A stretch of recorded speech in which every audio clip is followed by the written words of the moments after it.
को पाप से है तारती। भागवत भगवान की है आरती, पापियों को पाप से है तारती।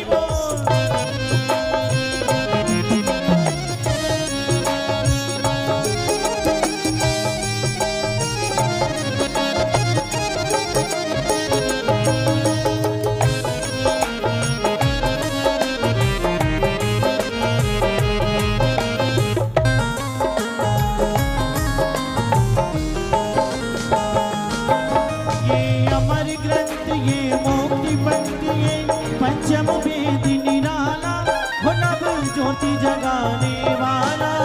ये अमर ग्रंथ ये मोहती बंद ये पंचम वेद निराला, नव ज्योति जगाने वाला। हरि नाम यही हरि ध्यान यही, हरि नाम ही हरि ध्यान यही, जग के मंगल की आरती। पापियों को पाप से है तारती। भागवत भगवान की है आरती, पापियों को पाप से है तारती।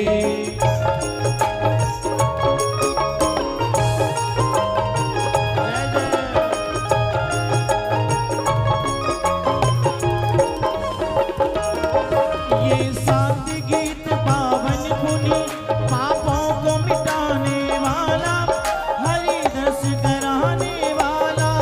ये शांति गीत पावन पुनीत, पापों को मिटाने वाला, हरि दर्श कराने वाला। ये सुख करनी ये दुख हरनी, ये सुख करनी ये दुख हरनी, श्री मधुसूदन की आरती। पापियों को पाप से है तारती।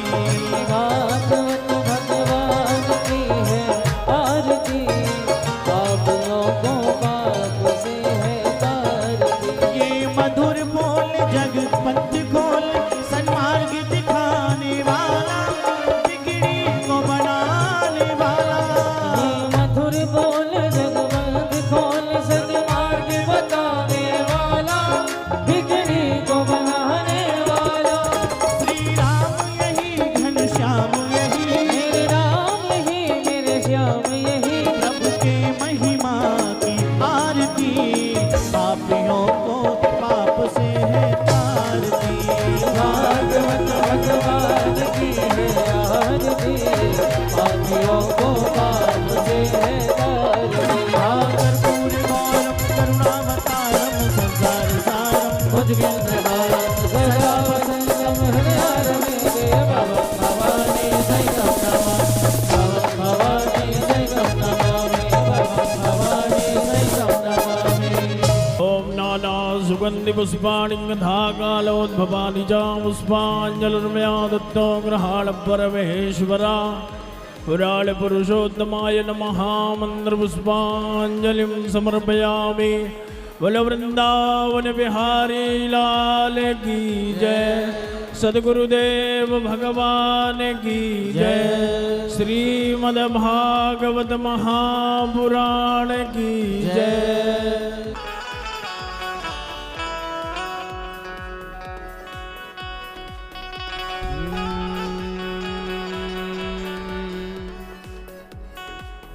हरि ओम। श्री गणेशाय नमः। श्री सरस्वत्यै नमः। श्रीमते रामानुजाय नमः। श्री राधा कृष्णाभ्यां नमः। नारायणं नमस्कृत्य नरं चैव नरोत्तमं, देवीं सरस्वतीं व्यासं ततो जयमुदीरये।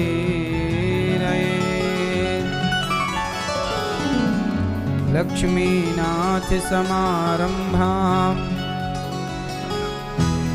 नाथयामुनमध्यमा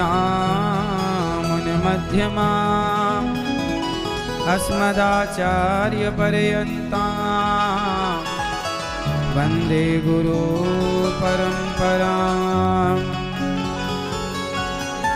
जय जय श्री राधारमण, जय जय नवल किशोर, जय गोपी चित चोर प्रभु, जय जय माखन चोर। जय जय माखन चोर, जय जय माखन चोर।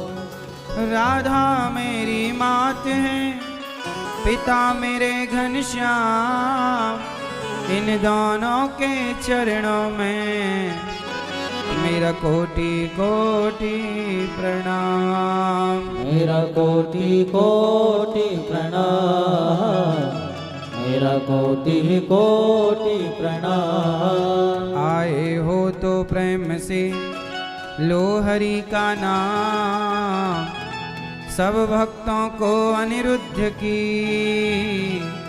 जय जय राधे श्याम। जय जय राधे श्याम, जय जय राधे श्याम, जय जय सीताराम। करुणा करो कष्ट हरो, ज्ञान दो भगवन, भव में फंसी नाव मेरी तार दो भगवन। दर्द की दवा तुम्हारे पास है, ये जिंदगी दया की है भीख मांगती। सांसों की माला में सांसों की सिमरू में सीताराम।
मिलेगी जब तेरे नाम कर दी अर्पण। मांगू तुझसे क्या मैं यही सोचूं भगवन, जिंदगी जब तेरे नाम कर दी अर्पण। सब कुछ तेरा कुछ नहीं मेरा, सब कुछ तेरा कुछ नहीं मेरा। चिंता है तुझको प्रभु संसार की, सांसों की माला में सिरों में सीताराम। सांसों की माला में सिरों में सीताराम।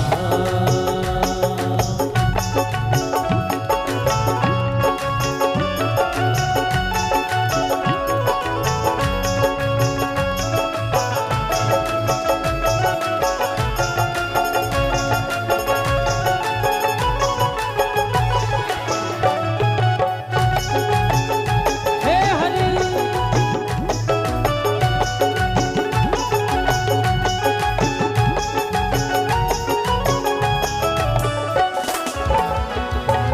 श्री राम जय राम जय जय राम, श्री राम जय राम जय जय राम।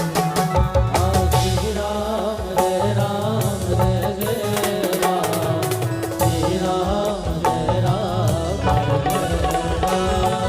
श्री राम जय राम जय जय राम, श्री राम जय राम जय जय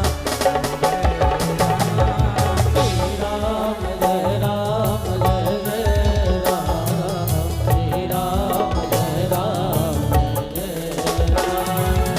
दो अक्षर का प्यारा नाम, श्री राम जय राम जय जय राम। दो अक्षर का प्यारा नाम, श्री राम जय राम जय जय राम। बन जाएंगे तेरे बिगड़े काम, श्री राम जय राम जय जय राम। बन जाएंगे तेरे बिगड़े काम, श्री राम जय जय राम। श्री राम जय राम जय जय राम, श्री राम जय राम जय जय राम। श्री राम जय राम जय जय राम, श्री राम जय राम जय जय राम। श्री राम जय जय राम, श्री राम जय राम जय जय राम। श्री राम जय राम जय जय राम, श्री राम जय राम जय जय राम। श्री राम जय राम जय जय राम, श्री राम जय राम जय जय राम। श्री राम जय राम जय जय राम, श्री राम जय राम जय जय राम। श्री राम जय राम जय जय राम, श्री राम जय राम जय जय राम। श्री राम जय राम जय जय राम, श्री राम जय राम जय जय राम। श्री राम जय राम जय जय राम, श्री राम जय राम जय जय राम। श्री राम जय राम जय जय राम, श्री राम जय राम जय जय राम। श्री राम जय राम जय जय राम, श्री राम जय राम जय जय राम। जय जय राम, जय जय राम, जय जय राम।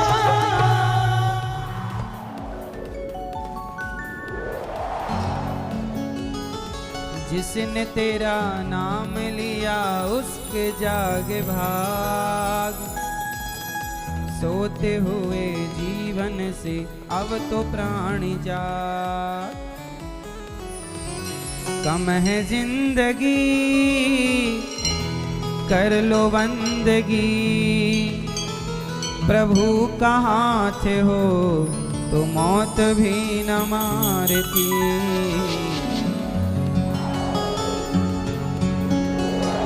जिसने तेरा नाम लिया उसके जागे भाग, सोते हुए जीवन से अब तो प्राणी जाग।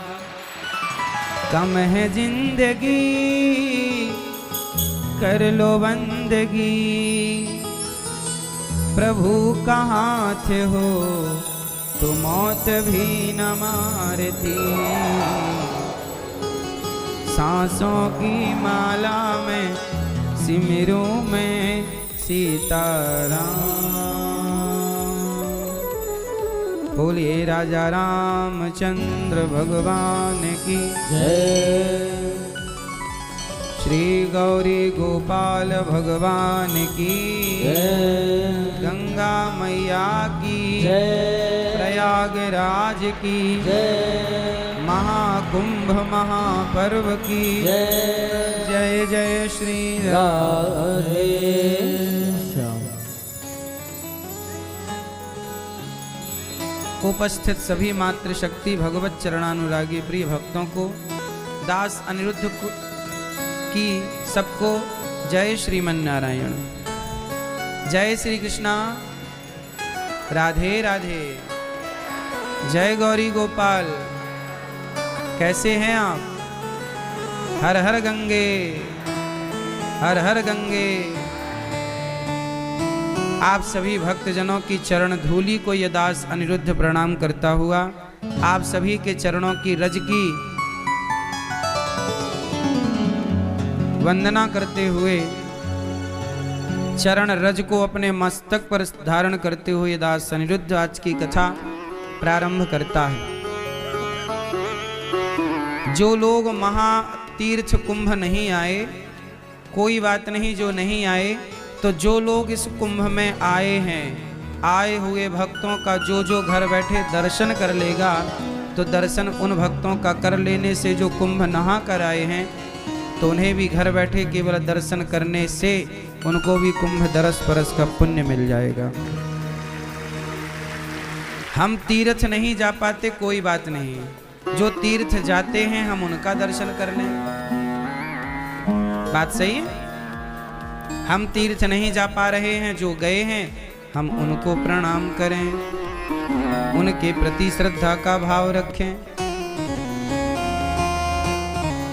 दासानुदासो भवितास्मि भूया। या तो भगवान के बन जाओ, या तो भगवान के भक्त के बन जाओ, या तो भगवान की सेवा कर लो तो तुम्हारा उद्धार होगा, वरना भगवान की सेवा ना कर पाओ तो भगवान के भक्तों की सेवा कर लो। किसकी सेवा कर लो? या तो भगवान की, या तो भगवान के भक्तों की।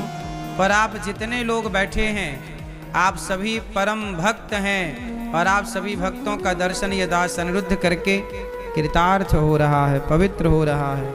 आप सभी का दर्शन कल्याणकारी है। आप सभी भक्तों को बारंबार नमन, कोटि कोटि वंदन आप सभी को।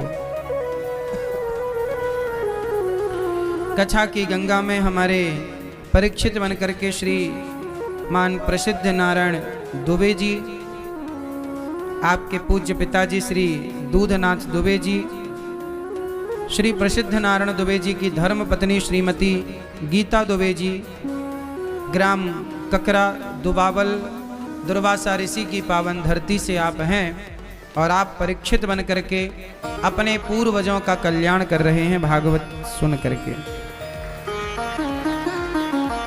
माघ का महीना है। माघ के इस माह से जैसे आपने मकर संक्रांति मनाई, उस दिन से सूर्य उत्तरायण हो जाते हैं। क्या हो जाते हैं? सूर्य भगवान उत्तरायण। अभी सूर्य भगवान क्या चल रहे हैं? उत्तरायण। सूर्य उत्तरायण जब होते हैं तब सारे शुभ कार्य प्रारंभ हो जाते हैं। यह देवताओं का दिन होता है। दीपावली के बाद जो बड़ी एकादशी आती है वह देव उठनी एकादशी कहलाती है। कौन सी एकादशी? देव उठनी का मतलब है कि देवताओं के 4 बज गए। देवताओं का दिन, हमारा जब 6 माह गुजरता है ना, तब देवताओं का एक दिन गुजरता है। हमारा जब 6 माह गुजरता है तो देवताओं की एक रात गुजरती है। जब हमारा 1 वर्ष गुजरता है तब देवताओं के 24 घंटे गुजरते हैं। बात सही है? तो देवताओं की रात होती है 6 महीने की, हमारे हिसाब से 6 महीना, उनकी तो 1 रात। तो अभी सूर्य जब दक्षिणायन होते हैं तो देवता सो जाते हैं। देव शयनी एकादशी आती है तो देवता शयन कर जाते हैं। फिर देव उठनी एकादशी आती है दीपावली के बाद कार्तिक में, तो देवता उठ जाते हैं। उठ जाना मतलब 4 बज गए ना तो हम उठ जाते हैं 4 बजे 4:30 बजे, तो देवताओं का भोर होता है 4 बजे सुबह। देवता उठ गए, अच्छा उठ गए ना। अब जब देवता उठ गए तो नहाते धोते वो कहाँ नहाने आते हैं? संगम, यहीं प्रयाग। और जब प्रयाग आते हैं और उनका सूर्य भगवान का जल चढ़ाते का टाइम होता है, जब सुबह होती है तब यहाँ पर मकर संक्रांति आ जाती है। और जब देवता आते हैं तो हम दुनिया वालों को भी पता लग जाता है देवता आए हैं, तो हम लोग भी संगम की तरफ भाग भाग के संगम में डुबकी लगाते हैं। उसी को कहते हैं माघ मेला। क्या कहते हैं? माघ मेला। यहाँ माघ मेला हर वर्ष लगता है। इतना बड़ा मेला जो आप देख रहे हैं ना, ये हर साल लगता है, थोड़ा इससे छोटा, लेकिन ये 12 साल में जो एक बार कुंभ आता है ये विशेष है। वरना ऐसा माघ स्नान तो यहाँ हर वर्ष होता है, हर वर्ष माघ आता है, मकर संक्रांति। तो देवताओं का दिन अब से स्टार्ट हो गया। देवताओं का क्या हो गया? दिन, सुबह हो गई। तो देवताओं की जब सुबह होती है तो क्या क्या होता है? देवताओं की जब सुबह होती है तो इसी 6 माह में जब तक देवताओं का दिन रहता है, इन्हीं 6 माह में बेटियों के विवाह का मुहूर्त होता है। अब देखना, अब बेटियों के विवाह का मुहूर्त चालू हो गया। और जब देवता सो जाते हैं तो मुहूर्त भी खत्म हो जाते हैं। तो अब बेटियों का विवाह का मुहूर्त है, गृह प्रवेश का मुहूर्त है, प्रतिष्ठा का मुहूर्त है, घर बनवाने का मुहूर्त है। इन्हीं 6 महीनों में अच्छे अच्छे मुहूर्त भी होते हैं। जब आप शुभ कार्य करें तो अच्छे मुहूर्त को देख कर करें, क्योंकि मुहूर्त का भी अपना प्रभाव होता है। तो हमारे यहाँ कोई भी शुभ कार्य होता है तो वह इसी समय होता है। इसी समय जब आप कोई भी शुभ कार्य करते हैं तो देवता उस हर कार्य के साक्षी होते हैं। और जब देवता सो जाते हैं और तब आपने पुण्य किया तो साक्षी कौन होता है? तब के लिए साक्षी होते हैं गोपाल जी, इसलिए उनका नाम है साक्षी गोपाल। कौन है? कौन है? जो आप दान करते हो। जैसे प्रयागराज में करोड़ों लोग दर्शनार्थी आ रहे हैं, गंगा डुबकी लगा रहे हैं, और उन गंगा डुबकी लगाने वाले भक्तों को गौरी गोपाल की तरफ से, आप सभी भक्तों की तरफ से अन्न क्षेत्र बांटा जा रहा है, अन्नदान हो रहा है। आज हमारे जयपुर से भैया श्री डीपी मीणा जी, चील गाड़ी वाले, उन्होंने कहा कि गुरुजी प्रयागराज संगम में इतना बड़ा महापर्व चल रहा है, तो हमारी पूज्य माता जी और हमारे पूज्य पिताजी की ओर से भी यहाँ पर भक्तों को, जो गंगा नहाने वाले भक्त हैं, तीर्थ यात्रा करने वाले भक्त हैं, उनको हमारी माता और पिताजी की स्मृति में उन्हें भरपेट भोजन कराइएगा, उनको भोजन बांटिएगा, ताकि हमारे पूज्य माता जी और पिताजी तो आनंदित हों ही सही, लेकिन ये पुण्य आपको और आपके पूरे परिवार को सुख देने वाला है। तो हमारे डीपी मीणा जी, उन्होंने 1 लाख रुपए दे करके हजारों भक्तों को अन्नदान देने का संकल्प लिया। ये शुभ कार्य करने का अवसर है ना, बार बार ये मौके भी तो नहीं मिलते। तो जब आप कोई भी पुण्य करते हो अपने माता के लिए, देखो कोई भी शुभ कार्य करो ना, तो आप अपने माता पिता का नाम लेते हैं ना, तो वो पुण्य माँ बाप को तो मिलता है, लेकिन हमें भी मिलता है, हमारे बच्चों को भी मिलता है। वो पुण्य सबको प्राप्त होता है। एक अन्न का दाना भी कोई दान करे तो वह एक अन्न का दाना, एक अन्न का कण, वह सबको पुण्यात्मा बनाएगा। जैसे जहर इतना सा कोई पी ले तो वो अपना प्रभाव तो दिखाता है। आग की एक इतनी सी चिंगारी बड़े बड़े जंगल को जलाती है कि नहीं? आग का ये मतलब थोड़ी कि नहीं बहुत आग होएगी तो जंगल जलेगा, नहीं, एक चिंगारी से भी तो जंगल जल सकता है। जरूरी थोड़ी है कि 1 किलो आग ही हो। उसी तरह जैसे एक चिनगारी से बड़ा जंगल जलकर भस्म हो सकता है, उसी तरह अन्नदान में अन्न का एक दाना, सुदामा जी ने श्री कृष्ण को कितना दान किया था? बोलो। घर से लेकर गए थे, 4 मुट्ठी लेकर गए थे। कितनी मुट्ठी? सुदामा जी कृष्ण को कितनी मुट्ठी? 4 मुट्ठी लेकर गए। 4 मुट्ठी चावल लेकर गए, तंडुल लेकर गए, जैसे सामान्य भाषा में आज हम लोग पोहा कहते हैं ना, चिवड़ा। 4 मुट्ठी चिवड़ा लेकर के गए सुदामा जी, और 4 मुट्ठी में भगवान ने खाया कितनी मुट्ठी? केवल 1 मुट्ठी। 1 मुट्ठी स्वयं भगवान खाए, बाकी की 3 मुट्ठी रुक्मणी जी को दिया, कहा सब में बांट दो। 4 मुट्ठी सुदामा देते हैं और भगवान सिर्फ 1 मुट्ठी खाते हैं। 1 मुट्ठी चिवड़ा खाए भगवान, चावल खाए भगवान। उस 1 मुट्ठी के बल पर सुदामा जी को इतना दिया, एक दाने के बदले करोड़ गुना करके दिया। 1 दाने के बदले करोड़ गुना, 1 दाने के बदले।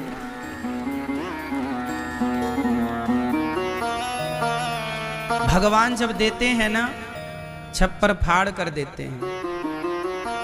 इसलिए कहता हूं कि सबसे दुनिया में उत्तम दान है अन्नदान। माघ का माह है, कुंभ का पावन पर्व है, गौरी गोपाल भगवान की अन्न क्षेत्र रसोई सेवा यहाँ चल रही है। अन्न क्षेत्र भक्तजन प्रसाद पा रहे हैं। आप भी अपने बच्चों के नाम से आप भी बंटवाएं और आप भी पुण्य के भागीदार बने। और एक बात और बताऊं कि जो भी आप पुण्य करते हो, यहाँ पर साक्षी कौन है? प्रयागराज में यदि कोई भी शुभ कार्य कर रहे हैं आप, तो उसका साक्षी कौन है? हाँ, यहाँ की साक्षी है गंगा मैया। यहाँ की साक्षी कौन है? यहाँ की साक्षी है गंगा मैया, यमुना मैया और सरस्वती मैया। और यदि गंगा मैया, यमुना मैया और सरस्वती मैया यदि ये साक्षी हैं, तो यहाँ धाम में किया गया पुण्य केवल यही साक्षी नहीं है, हमारे कृष्ण का एक नाम है साक्षी गोपाल। हर पुण्य की साक्षी भगवान स्वयं बनते हैं, सबूत गवाह। भैया मैंने देखा है कि इन्होंने पुण्य किया। आपका एक एक पुण्य का गवाह कौन बनेगा? भगवान का नाम क्या है? साक्षी। या तो देवता साक्षी हैं। जब बेटी का विवाह होता है तो किसकी साक्षी में विवाह होता है? बेटी के विवाह में साक्षी कौन होता है?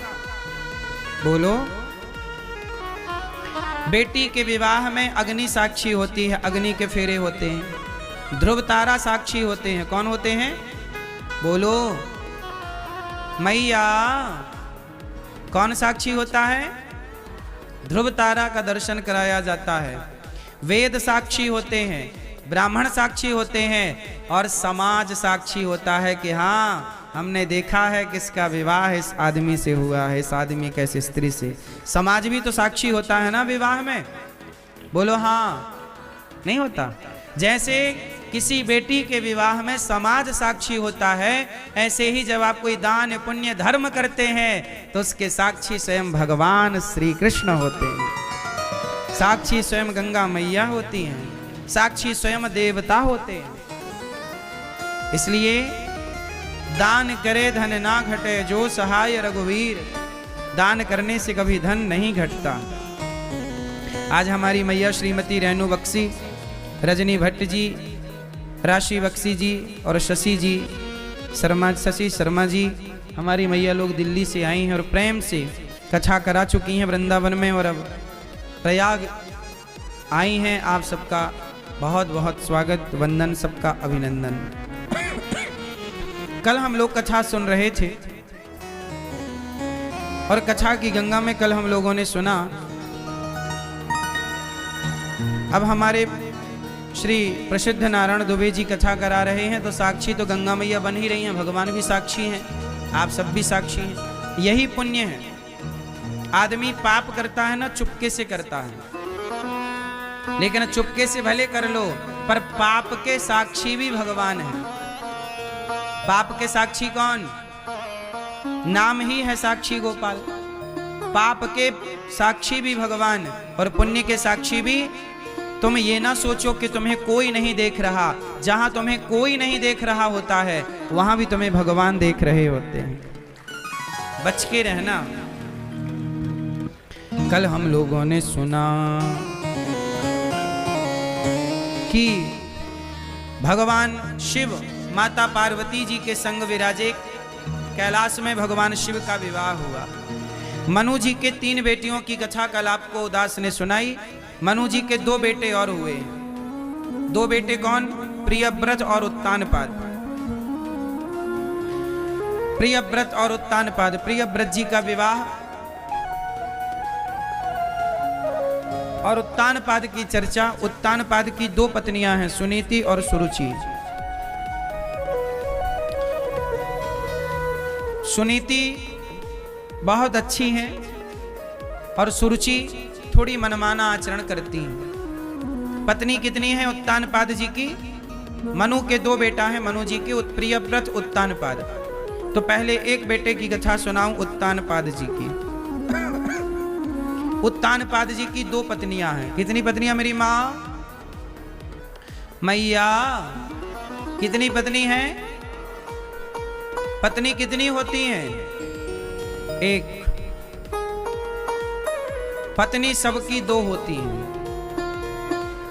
एक अच्छाई एक बुराई। हमारे भीतर 2 चीजें हैं, अच्छाई और हमारा 2 से संबंध है, अच्छाई से भी और। तो सबकी पत्नियां 2 हैं। पत्नियों, आप स्त्रियों की भी 2 पत्नियां हैं। आपके भीतर भी अच्छाई है और आपके भीतर भी बुराई है। क्या आप में से ऐसा कोई है जिसके भीतर अच्छाई ही अच्छाई हो और बुराई ना हो? क्यों? है कोई ऐसा? भैया आप ऐसे हैं, अच्छाई ही अच्छाई हो बुराई ना हो? है कोई ऐसा धरती पर? क्यों? मैया, ओ मोबाइल वाली मैया, कहाँ ऐसे ऐसे देख रही हो मेरी माँ? सुन लो, क्या इस संसार में ऐसा कोई है जिसके भीतर बुराई ना हो? उत्तानपाद की 2 पत्नियां हैं, अच्छाई और अच्छाई का नाम है सुनीति और बुराई का नाम है सुरुचि। हमारा मन या तो अच्छाई में लगता है या तो बुराई में, तीसरा तो ऑप्शन नहीं है। इसलिए कहता हूं, अच्छाई की बात सुनो, अच्छाई के साथ रहो और अच्छाई पर चलो। यदि बुराई पर चल पड़े तो समाज में तुम्हारा अपयश भी होता है, धन धान्य भी बर्बाद होता है, जीवन भी समाप्त हो जाता है। इसलिए हम सबको ये जान लेना चाहिए कि अच्छाई क्या है और बुराई क्या है। अच्छा बताओ, अच्छाई क्या है? ये भैया बताओ मूंछों वाले, अच्छाई क्या है? हैं? बुराई क्या है?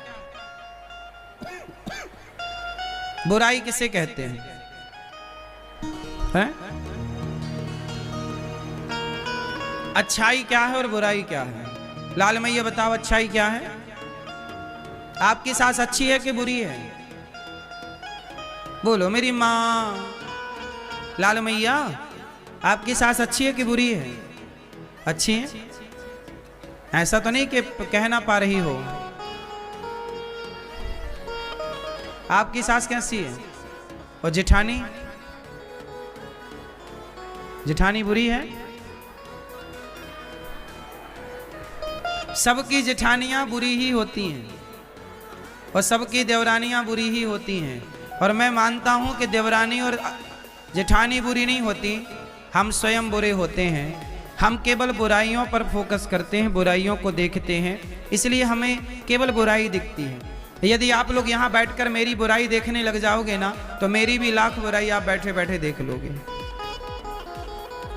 और आप अच्छाई देखना चाहोगे तो आप अच्छाई भी देख सकते हैं। इस धरती पे ऐसा कोई नहीं है जिसके भीतर अच्छाई ना हो। यहां तक कि जो तुम्हारा मलमूत्र है ना, वो मलमूत्र भी तुम्हारे लिए बुरा है, पर सुअर के लिए वो भी बहुत अच्छा है, नहीं है? जो चीज तुम्हारे लिए बुरी है वही चीज सुअर के लिए अमृत जैसी है, नहीं है? बोलो हाँ। तुम थूक देते हो ना, तुम्हारा थूक तुम्हारे लिए बुरा है, पर मछली के लिए वही अच्छा है, तुरंत खा जाती है। बोलो हाँ कि ना? इस संसार में ऐसी कोई चीज आप हमें बताओ जो बुरी ना हो और अच्छी ना हो। अब आप उसे किस नजरिए से देख रहे हैं, ये बड़ा महत्वपूर्ण नजरिया है। खेल पूरा देखने का है, नजरिए का है। सही है कि गलत है? क्यों मैया, क्या बोलती तू? सही है। अपना अपना नजरिया है देखने का, दृष्टिकोण। तो मैं आपसे केवल ये निवेदन करूं कि हमारी दो पत्नियां हैं, अच्छाई और बुराई। अब हमें ये ध्यान देना है कि हम किस राह पर चलें। अच्छाई किसे कहते हैं? समाज की सेवा को निस्वार्थ भाव से आप किसी की सेवा कर रहे हैं, ये सबसे बड़ी अच्छाई है। इस संसार की सबसे बड़ी अच्छाई क्या है?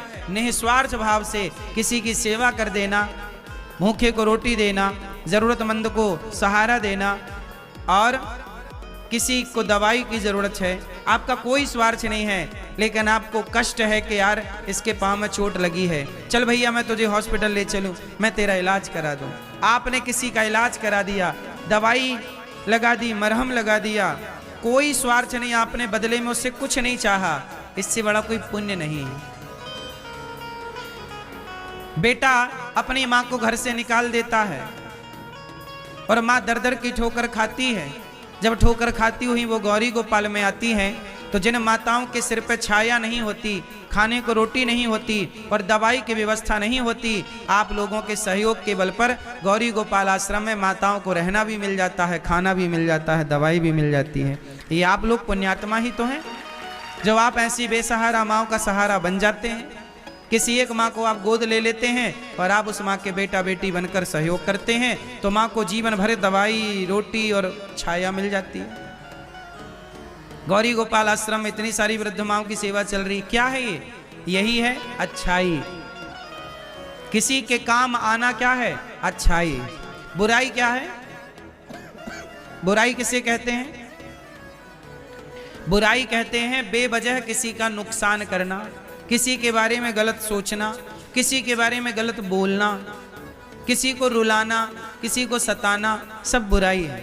हमारे कारण कोशिश ये करो, भगवान से दिन रात प्रार्थना करो कि हे प्रभु, हे गंगा मैया, हे श्याम सुंदर, ऐसी कृपा करो कि हमारी वाणी से, हमारे मन से, हमारे शरीर से कभी किसी का दिल ना दुखे, हम केवल सबको खुशियां दे सकें। हमारे कारण आपके होंठों पे मुस्कान आ गई ना, इससे बड़ा कोई पुण्य नहीं है। हमारे कारण आपके आंखों में खुशी के आंसू आ गए ना, इससे बड़ा कोई पुण्य नहीं है। और हमारे कारण आपकी आंखों में आंसू आ गए बेवजह दुख के, हमारे कारण आप रो पड़े, इससे बड़ा कोई पाप नहीं है। किसी को रुलाना बहुत बड़ा पाप है और किसी को हंसाना बहुत बड़ा पुण्य है। कोशिश करिए कि हम सबको हंसाएं, हम सबको प्रसन्न रखें। हमारी वजह से आपके होंठों पे मुस्कान आए, हमारी वजह से आपकी मुस्कान को छीना ना जाए, हमारी वजह से आपकी थाली पे रोटी आए, ये सबसे बड़ा पुण्य है। और हमारी वजह से आपकी थाली की रोटी छिन जाए, ये सबसे बड़ा, बोलो हाँ। हमारी वजह से किसी के सिर पर छाया मिल जाए, किसी को छाया मिल जाए, ये सबसे बड़ा पुण्य है। और हमारे और आपके कारण किसी के सिर की छाया समाप्त हो जाए, ये सबसे बड़ा पाप है। बचो पाप से, जितना पुण्य कर सको कर लो। काम क्या आना है? पुण्य काम आना है। पुण्य के नाम पर पाप करता गया, ना इधर का रहा ना उधर का रहा, वासनाओं में जी जी के मरता गया, ना इधर का रहा ना उधर का रहा।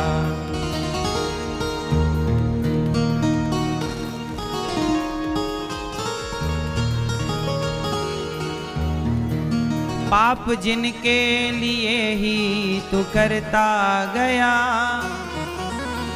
तेरे अपनों ने ही मार डाला तुझे।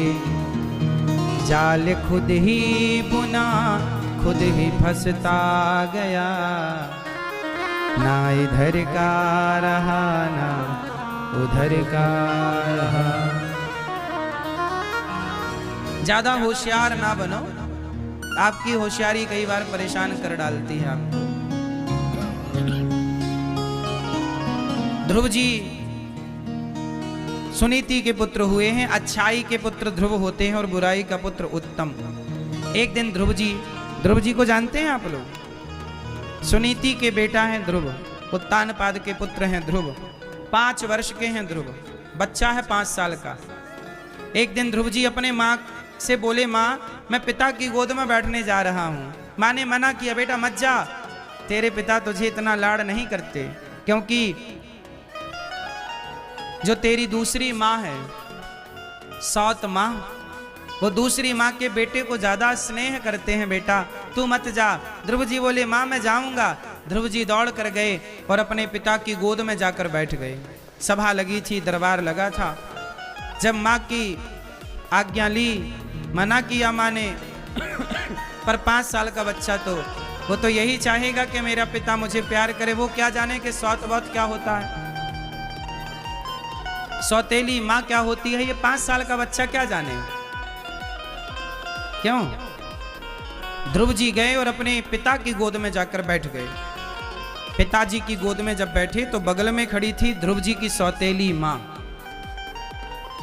उसने देखा कि ये बच्चा आकर के बैठ गया गोद में, आग बबूला हो गई, आंखें लाल लाल, होंठें फड़कने लग गईं, और कुछ ना देखा ना विचार किया, और सुरुचि ने ध्रुव जी का हाथ पकड़ा और नीचे गिरा दिया। ए बालक चल यहां से, आज के बाद इस गोद में मत बैठ जाना।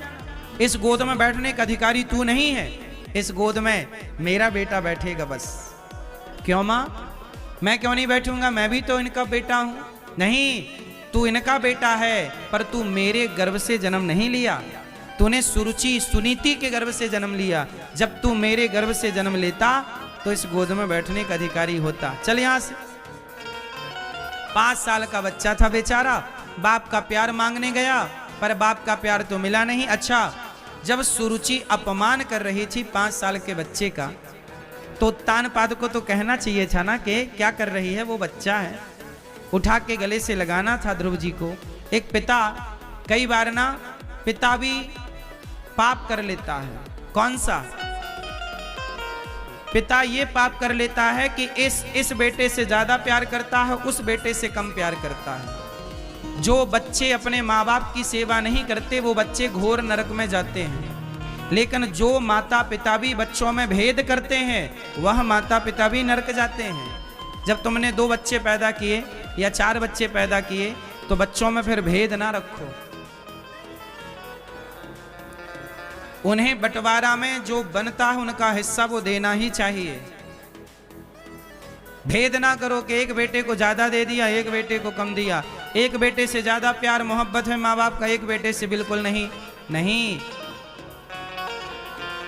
सबके प्रति प्रेम रखो, तुम माँ बाप हो। यदि तुम ही भेदभाव करोगे तो ईश्वर के यहाँ जाओगे, भगवान कहेंगे क्यों तुमने दूसरों के साथ भेद तो किया ही क्या, अपनी औलाद के संग भेद किया। तुम्हें स्वर्ग मिलेगा कि नरक जाओगे?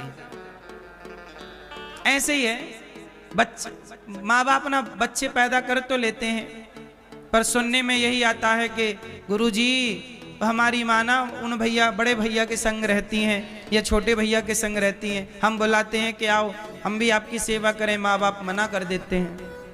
कुछ माँ बाप ऐसे होते हैं कि बड़े को ज़्यादा धन संपत्ति दे दी या छोटे को ज़्यादा धन संपत्ति दे दी, एक को ज़्यादा दे दिया एक को कम दे दिया। ऐसे माँ बाप नरकगामी होते हैं।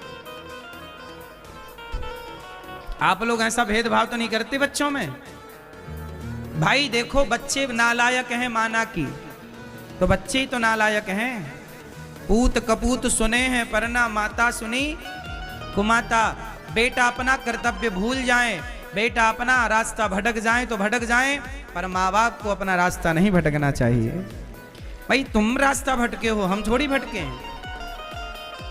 जरूरी थोड़ी है कि जैसा व्यवहार आप हमारे संग करें हम भी आपके संग वैसा ही व्यवहार करें। नहीं, कुत्ता हमें काटता है तो हम कुत्ते को नहीं काटते। जरूरी नहीं है कि हम आपकी तरह व्यवहार करने लग जाएं। ठीक है, कदापि पहली बात तो ये कि बच्चों को चाहिए कि आप अपने माँ बाप के प्रति पूरी श्रद्धा भावना रखो। माता पिता भगवान से कम नहीं है, भगवान ही है माता पिता। लेकिन माँ बाप का भी परम कर्तव्य है कि आप व्यवहार अच्छा रखें। बेटा नालायक है, दुष्ट है, तो आप उसे अलग कर दीजिए। ठीक है, तू अलग रह भाई, अलग रह, लेकिन फिर भी उसके प्रति आपके भीतर दया भाव बना ही रहे। ठीक है। यहां पर एक दूसरा सवाल और खड़ा होता है कि जब बेटा बाप को मारने लग जाए, जब बेटा मां को मारने लग जाए, तब मां बाप क्या करें? आप बताओ। यदि बेटा ही मां बाप को मारे, हाथ उठाए, तो क्या मां बाप की फिर उसमें श्रद्धा रहेगी? प्रेम बचेगा? नहीं। यदि ऐसी स्थिति है तब फिर ऐसे पुत्र का परित्याग कर देना ही धर्म है। ठीक है, त्याग भी कर देना। जैसे हमारे शरीर में कहीं डॉक्टर कहता है कि भाई आपके शरीर में ऐसा रोग हो गया है कि इस उंगली को काटना पड़ेगा, वरना ये पूरा बीमारी और हाथ को डैमेज कर देगी, पूरे शरीर को गला देगी, पॉइजन हो गया ना, तो उंगली काटना पड़ता है। तो डॉक्टर यदि सलाह दे रहा है कि उंगली काट देने से तुम्हारा हाथ बच रहा है, तो उंगली काट देना समझदारी है कि नहीं? बोलो, है कि नहीं? यदि बच्चा दुष्ट है, नालायक है, माँ बाप के प्रति श्रद्धा सम्मान नहीं रखता, तो ऐसे बच्चे को आप त्याग दें, वो भी सही है, त्याग देना भी सही है। पर बच्चा सही है फिर त्यागना गलत हो जाएगा। पर गलत है, नालायक बेटा है, तो त्याग कर देना ही उत्तम डिसीजन है। सही है।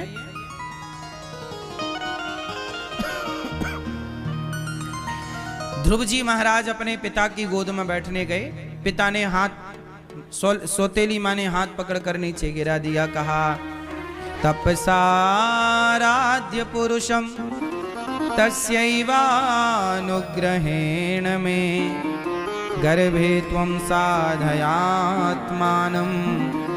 यदिच्छसि नृपासनम्।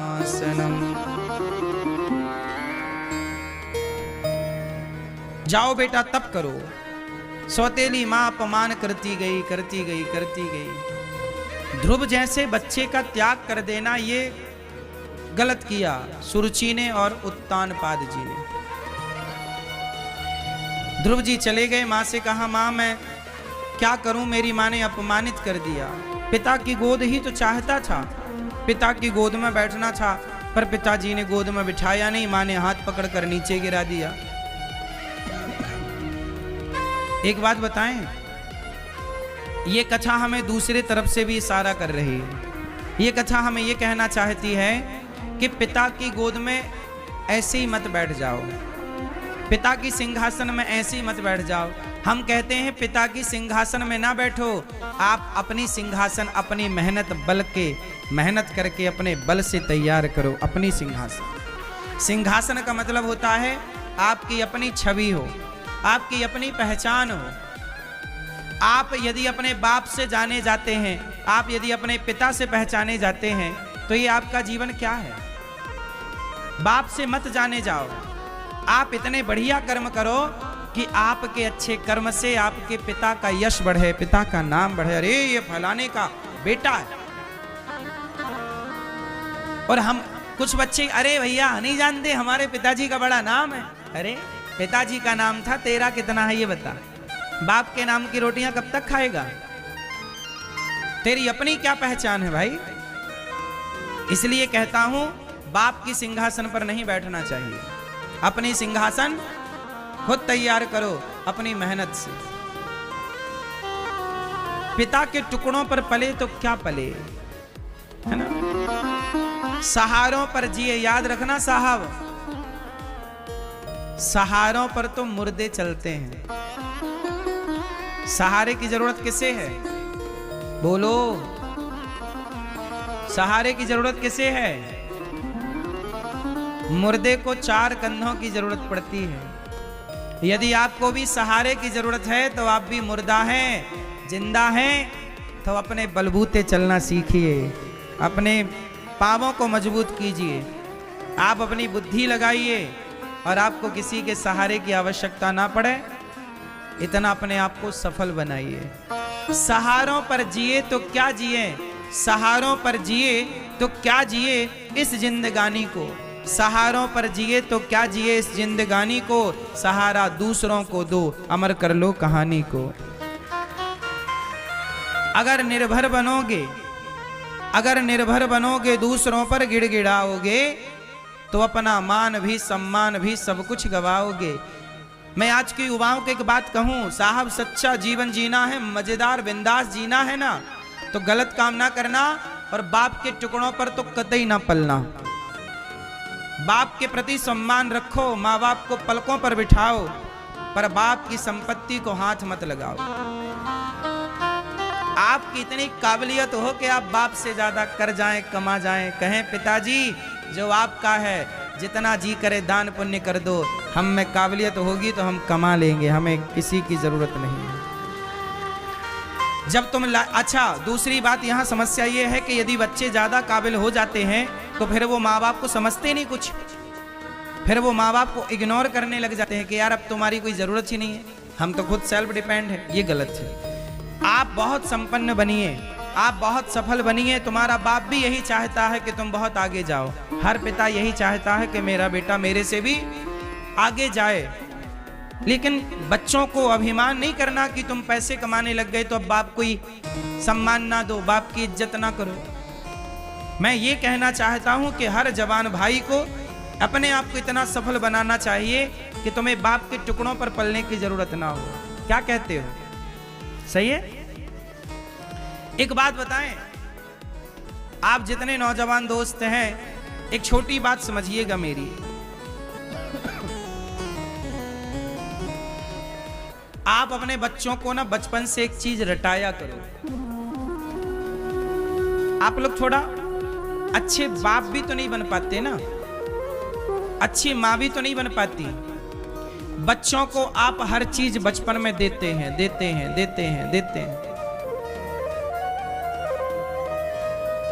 कुछ चीजें मत दिया करो। आप अपने बच्चों से कहो, सभी लोग कहना, आप अपने बच्चों से कहो कि बेटा तुम हमें कुछ दोगे।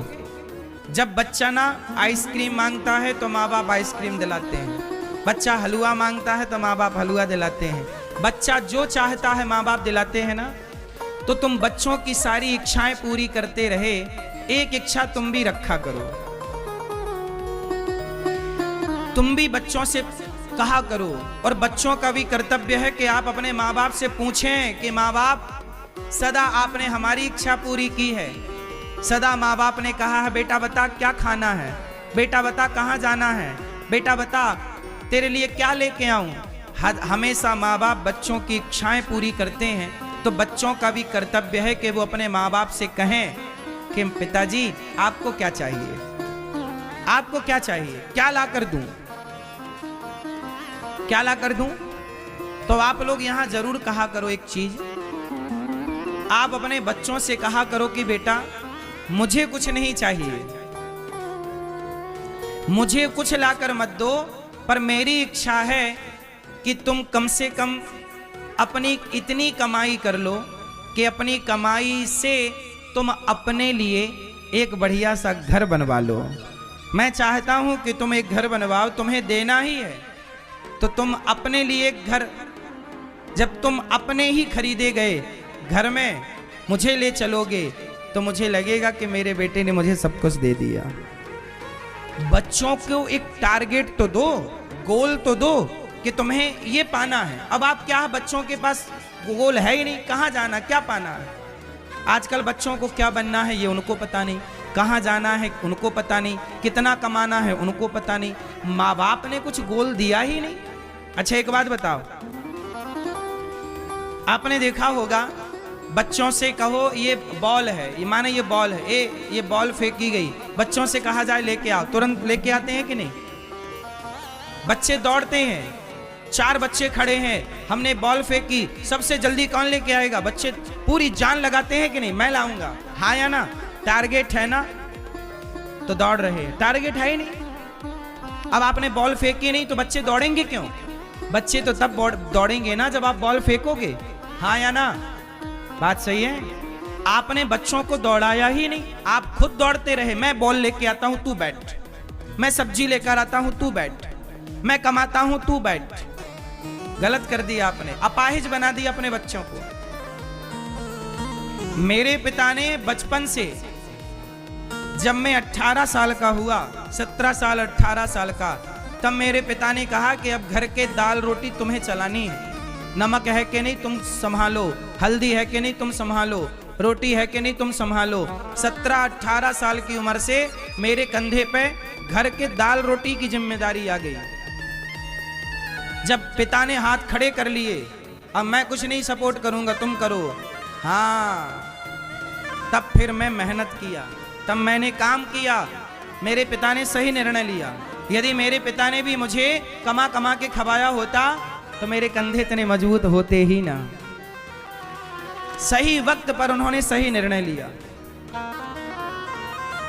तब लगा कि गलत कर रहे हैं, बच्चों का साथ छोड़ रहे हैं, पर अब लगा नहीं, एक पिता का यही, बच्चे को तैरना नहीं आता ना, पानी में छोड़ दो, देखते रहो, जब डूबेगा तो तैरने की हाथ पांव तब ना चलाएगा। अब कोई पलंग में पड़ा पड़ा, अच्छा बताओ क्या बिस्तर पे पड़े पड़े हाथ पांव चलाने से कोई तैरना सीख सकता है? उत्तर दो। तैरना तब सीखोगे, स्विमिंग तब सीखोगे जब पानी में उतरोगे। क्या पानी में उतरे बिना तैरना सीखेगा? जोर से, मैया। हाँ, माँ बाप ने गलती कर दी कि तुमने बच्चों को उतारा ही नहीं बाजार में। जाओ बेटा कमाओ, रोटी अब तुम चलाओगे, घर तुम चलाओ, हम बैठे हैं ये लो बिंदास, हम कुछ नहीं कर, तुम चलाओ। दो ना जिम्मेदारियां, तुम साइलेंट होके बैठ जाओ 1 महीने तक। पहले के लोग ना, माँ बाप ना, शादी ब्याह हो गया, 25 साल की गृहस्थी पूरी हो गई, जब बेटी और बेटों का विवाह कर दो ना तो घर के लोगों को टाटा बाय बाय कह दो। अब आज के लोग ना घर में पिरते रहते हैं गधों की तरह, टाटा कहते ही नहीं। ये नहीं कि तीर्थ करें, जाओ 1 महीना तीर्थ करो, बेटा बहू को घर की जिम्मेदारी दो, आटा दाल कमाएंगे तो पता लगेगा कि कितना महंगा कितना सस्ता, कैसे पैसा आता। अब तुम ही कमा कमा दे रहे हो तो बच्चों को लग रहा बाप तो गधा बना कर रहा, हम क्यों करें? क्यों? बात सही है कि गलत है?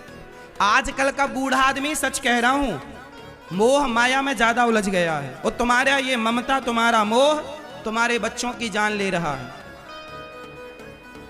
पहले के लोग बेटी बेटे का ब्याह होता था, तीर्थ यात्रा पर निकल जाते थे। बात सही है कि गलत है? सौंप देते थे, 1 साल बाद आते थे, 1 साल में 6 महीने में 1 महीने में पता लग जाता था कि ये कमाएगा नहीं कमाएगा। यदि नहीं कमा पा रहा तो उसे सिखाओ, बेटा ऐसे नहीं ऐसे काम करो, थोड़ा मजबूती तो दो, उनको चलाने दो दाल रोटी। सब तुम ही करोगे, बच्चे क्या करेंगे?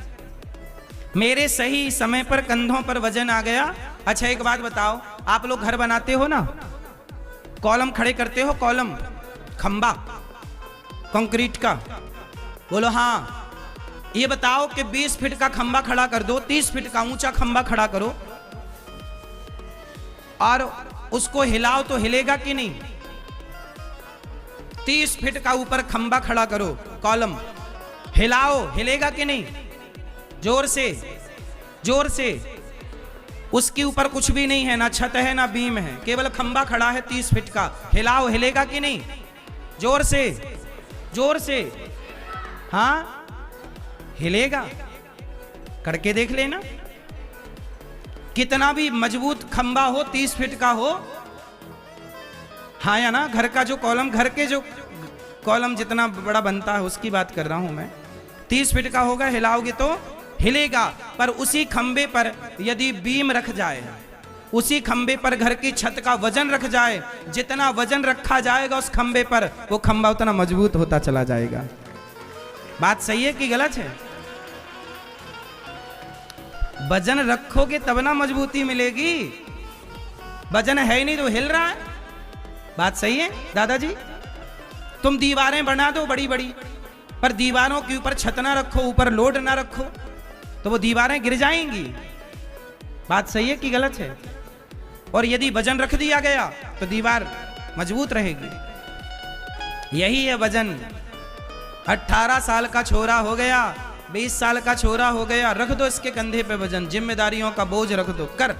यही उम्र बिगड़ने की है और यही उम्र बनने की है। सही वक्त पर सही जिम्मेदारी मिल गई, तुम्हारे बच्चे हीरे की तरह चमकने लग जाएंगे। और यदि तुमने देर कर दी तो कोयला हो जाएंगे, कोयला। इसी को बोलते हैं तराशना। तराशना भी बच्चे पैदा कर देना बड़ी बात नहीं, उन्हें तराशना बड़ी बात है। हाँ या ना?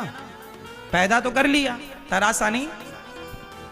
तराशो, खदान में हीरा मिल तो गया है, पर तराशना नहीं आता तो उस हीरे की कोई कीमत नहीं है, भले वो हीरा है।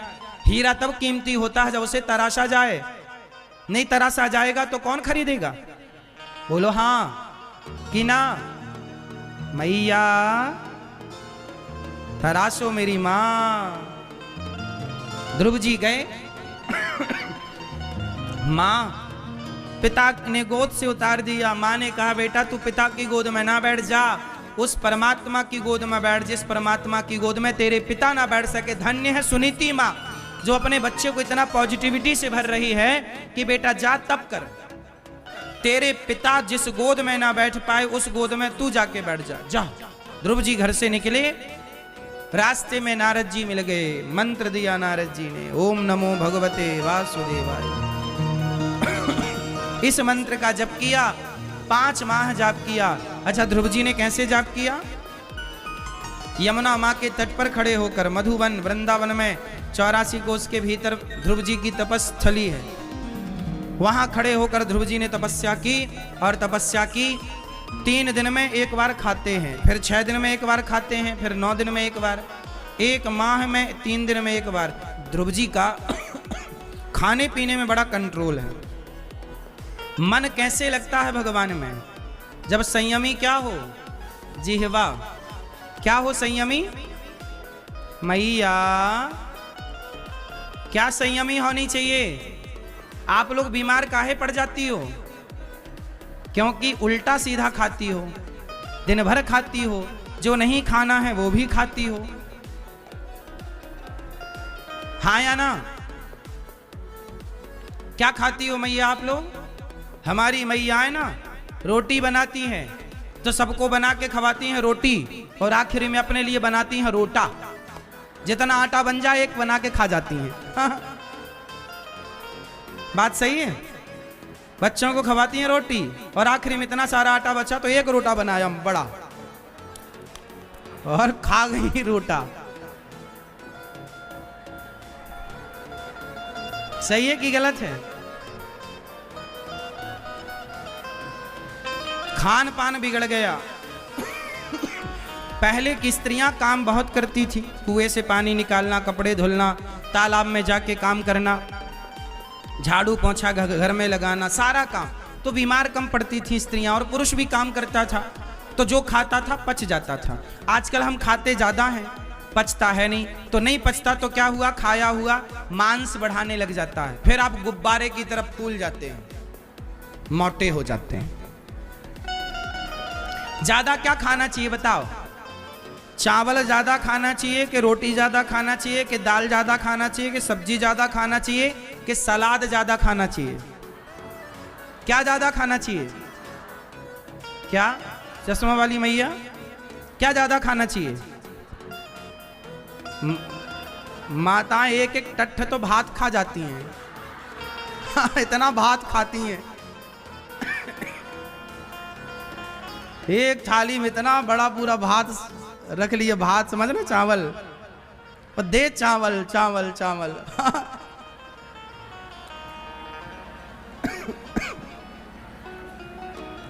ज्यादा क्या खाना चाहिए?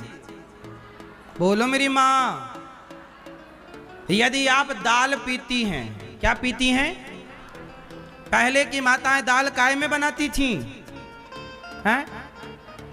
भगोनी में छोटे बर्तन होता था। आजकल काय में बनती है? कुकर में। कुकर भी सीटी मारता रहता है। उसी कुकर ने सबको सीटी मारना सिखा दी। कुकर की बनी दाल और पुराने जमाने की बनी दाल में अंतर है या नहीं? बोलो हाँ। क्या अंतर है?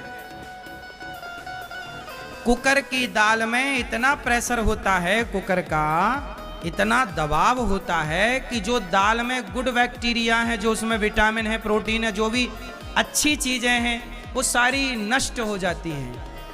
हाँ या ना? भाई दाल हम किसके लिए खाते हैं? दाल में प्रोटीन होता है। क्या होता है? अब वो प्रोटीन तो सारा मर जाता है क्योंकि इतना प्रेशर दिया ना कुकर से। जबकि पहले की दाल खुली भगोनियों में बनती थी, थोड़ा टाइम लगता था। आजकल मैया लोग जल्दी बनाना चाहती हैं, जल्दी तो बन जाती है दाल, पर वही दाल खा के तुम 2-2 घंटे डॉक्टर के यहाँ लाइन में लगी रहती हो, तो यहाँ से बचा टाइम वहाँ मैनेज हो जाता है डॉक्टर के पास। हाँ या ना? सही है कि गलत है? इसलिए पुराने जमाने में जिस परंपरा से दाल बनती थी, जिस तरह से चावल बनता था, यदि लंबा जीवन चाहते हो, 50 साल में मरना है, 60 साल में मरना है, तो कुकर का प्रयोग करो। पहले के लोग कितना जीते थे? बोलो, पहले के आदमी कितना जीते थे? जोर से। पहले की औसत आयु थी लगभग 85 और 90। पहले 90-85 तक तो आदमी जाता ही जाता था। बात सही है? और आजकल का आदमी 60-65 में ही टपक रहा है। 70 भी नहीं जा रहे हैं आजकल के आदमी। आपके अड़ोस पड़ोस में जितने मरे होंगे, सबकी उम्र निकालना, सब 70 के अंदर होंगे अधिकांश। 10 आदमी मरता है तो 8 लोग 70 के भीतर मर जाते हैं। 70 मतलब 70 साल के अंदर। बात सही है कि गलत है? बोलो हाँ। क्यों? पहले के लोग 85 जीते थे, 90 जीते थे, और जितना जीते थे ना, स्वस्थ जीते थे। ना तो चश्मा, ना तो घुटनों में दर्द, ना कमर में दर्द, क्योंकि खान पान से समझौता नहीं था। आजकल आप लोग ना इतने आलसी हो गई हो मेरी माँ, कि तुम बच्चों की जान लिए पड़ी हो कुकर की दाल खवा खवा के, कुकर का चावल खवा खवा के। तुमने बच्चों की हड्डियों को इतना कमजोर कर दिया कि आज के बच्चे बड़े कमजोर हैं। बोलो हाँ। पहले के आदमी ना बहुत बच्चे पैदा करते थे। बात सही है? आजकल बच्चा पैदा ही नहीं हो रहा। डॉक्टरों के यहाँ भीड़ लगी है इस बात के लिए कि बहू के बेटा नहीं हो रहा। डॉक्टर बता रहा है कि स्त्री में कमी है, डॉक्टर बता रहा है पुरुष में कमी है। आजकल बच्चा ना होने के केस ज्यादा हैं या नहीं? उत्तर दो। बच्चा ना होने के केस ज्यादा हैं? सही है कि गलत है? क्यों ज्यादा हैं? पुरुषों के भीतर शुक्राणुओं की कमी हो गई और स्त्रियों का गर्भाशय हो गया कमजोर। क्यों हो गया? क्योंकि आपने एल्यूमिनियम के बर्तन में भोजन बनाया। एल्यूमिनियम पुरुष के पुरुषत्व को नष्ट करती है। कितनी बार बताएं तुम्हें, पर तुम्हारी अक्ल समझ तो आती नहीं है। कितनी बार समझाए तुम्हें? एल्यूमिनियम का कुकर है तुम्हारे घर में, एल्यूमिनियम के बर्तन में तुम खाती हो, बच्चों के लिए बनाती हो, उससे बच्चों का पुरुषत्व नष्ट होता है। ये 2-4 बच्चे पैदा नहीं कर सकते। शुक्राणु का ह्रास होता है। समझती नहीं हो मेरी माँ, तुम्हें जल्दीबाजी मची है। पहले के जमाने में बर्तन काय का होता था? मिट्टी का। और काय का बर्तन होता था? पीतल का। हाँ या ना? एल्यूमिनियम का बर्तन जहर है। सर्वे है, पढ़ लेना गूगल पे। सबसे पहले एल्यूमिनियम के बर्तन को अंग्रेजों ने जेलों में लागू किया था। ये जितने क्रांतिकारी लोग थे, इनके शरीर में बड़ी गर्मी थी, तो इनकी गर्मी उतारने के लिए उन्होंने एल्यूमिनियम के बर्तन में भोजन कराया ताकि इनके अंदर की शक्ति समाप्त हो जाए। तो एल्यूमिनियम का बर्तन तो शक्ति ह्रास करता, समाप्त करता, पर तो कौन समझाए तुम्हें? भेड़ चाल चलता है आज का इंसान, समझ दमझ है नहीं। कौआ कान ले गया तो कौए के पीछे भाग रहा है, कान नहीं देख रहा कि कान है कि नहीं। सब एल्यूमिनियम बर्तन बना रहे, तुमने भी खरीद के ले आए। अरे भैया, तवा लोहे का ही अच्छा है, सोने का भी अच्छा नहीं है। और बर्तन जो पुराने जमाने में चावल कांसे के पात्र में बनता था, दाल के लिए पीतल का पात्र होता था। पुराने जमाने की जो परंपराएं हैं, दाल मिट्टी के बर्तन में बने, चावल मिट्टी के बर्तन में बने, तो क्या बुराई है। ज्यादा रहीसी के चक्कर में ना तुमने सब बिगाड़ लिया, उम्र तुम्हारी घट गई। तुम्हारे घर बड़े बड़े हैं, पर बड़े बड़े घरों में पड़े कौन है? बीमार लोग। बड़े बड़े घरों में कौन पड़ा है? सब बीमार पड़े, सब चिल्ला सब पड़े। और खाओ कुकर का। ज्यादा खाना चाहिए दाल, वो भी कुकर की बनी नहीं, टाइम लगेगा पर वही खाओ। दाल ज्यादा खाओ, साग सब्जियां ज्यादा खाओ, और सबसे ज्यादा खाओ फल, सबसे ज्यादा खाओ ककड़ी, सलाद, टमाटर कच्चा खाओ। मटर का सीजन है, मटर के दाने कच्चे खाओ। सब्जियां जितनी कच्ची खा सको, पालक के पत्ते कच्चे खाओ। गोभी, फूल वाली गोभी थोड़ी कच्ची चबाओ, चबाओ, यही फायदा करेगी। पका पका के ये सब तुम्हें पका देंगे। समझ रहे हो तो समझ लो, नहीं समझना तो फिर तुम्हें कौन समझाए। चलो, ध्रुव जी 3 दिन में एक बार खाते हैं। खान पान अच्छा, पूरी बीमारियों की जड़ है गलत खान पान। तुम पिज्जा खा रही हो, बर्गर खा रहे हो, चाउमीन खा रहे हैं, मोमोज खा रहे हैं। ये दास अनिरुद्ध, आज तक मैंने मोमोज नहीं खाया, मैंने शक्ल नहीं देखी, मोमोज नाम सुना है, बस कुछ होता है मैदे का। सब्जियां खाता हूं बिंदा, अंकुरित चने में खाता हूं, चने अंकुरित करके, दाल अंकुरित करके, पपीता खाता हूं, केला खाता हूं, दाल पीता हूं, सब्जियां खाता हूं। चावल रोटी से भी प्यार कम है। हाँ या ना? आप भी थोड़ा खाओ, ठीक ठीक। पहले के लोग सतुआ खाते थे। क्या खाते थे? सत्तू, मन मिट्ठू, कब घोरूं कब खाऊं। पहले के लोग सत्तू खाते थे, आजकल के छोरा छोरी सत्तू नहीं खाते। हाँ या ना? पहले के लोग मक्खन खाते थे, अब मक्खन नहीं खाते। पहले के लोग घी पीते थे, आजकल घी नहीं पीते। तुम डबल रिफाइंड का तेल खाती हो। तेल में ज्यादा ताकत है कि घी में?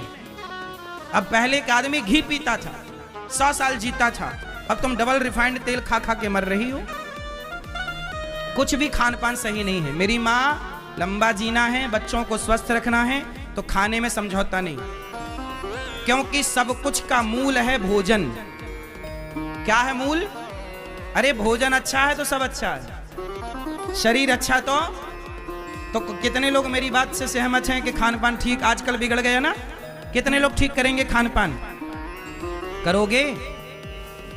ठीक करोगे? हाँ, वरना फिर शिकायत होगी कि बेटी का गर्भाशय डैमेज है और पुरुष का ये दिक्कत वो दिक्कत, डॉक्टर बताएगा, लंबी दवाइयां देगा, मरते रहना दवाई कराते कराते।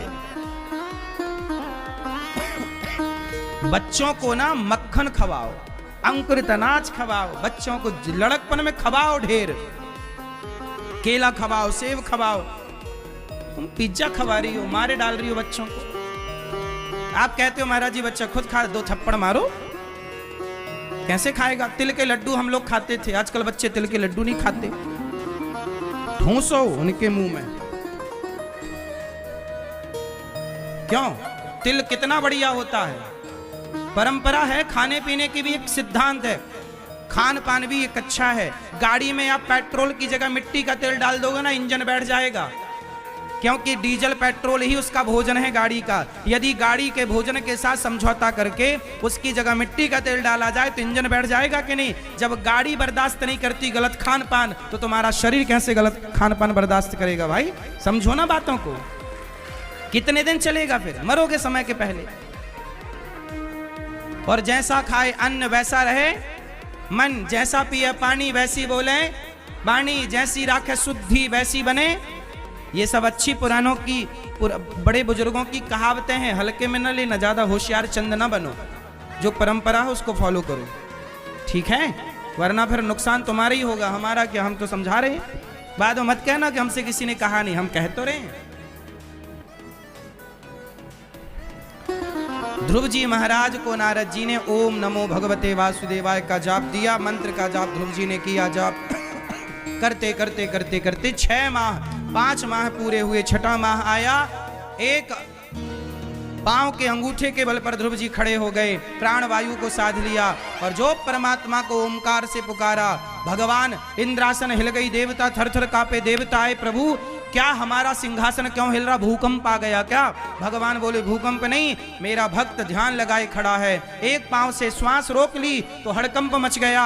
इंद्र बोले तो जाकर दर्शन दो ध्रुव जी को। भगवान बोले ध्रुव जैसे बच्चे को मैं दर्शन देता नहीं, ऐसे ध्रुव जैसे भक्तों का मैं स्वयं दर्शन करना चाहता हूं। और भगवान दर्शन करने के लिए ध्रुव जी के आगे आकर खड़े हो गए। 5 साल के बालक ध्रुव जी आंख बंद करके खड़े, भगवान सामने खड़े हो गए। देखिए तपस्या में भगवान के नाम में इतना प्रभाव है। जो श्रद्धा से नाम जप करता है ना, तो आपको भगवान की खोज करने जाना नहीं पड़ता।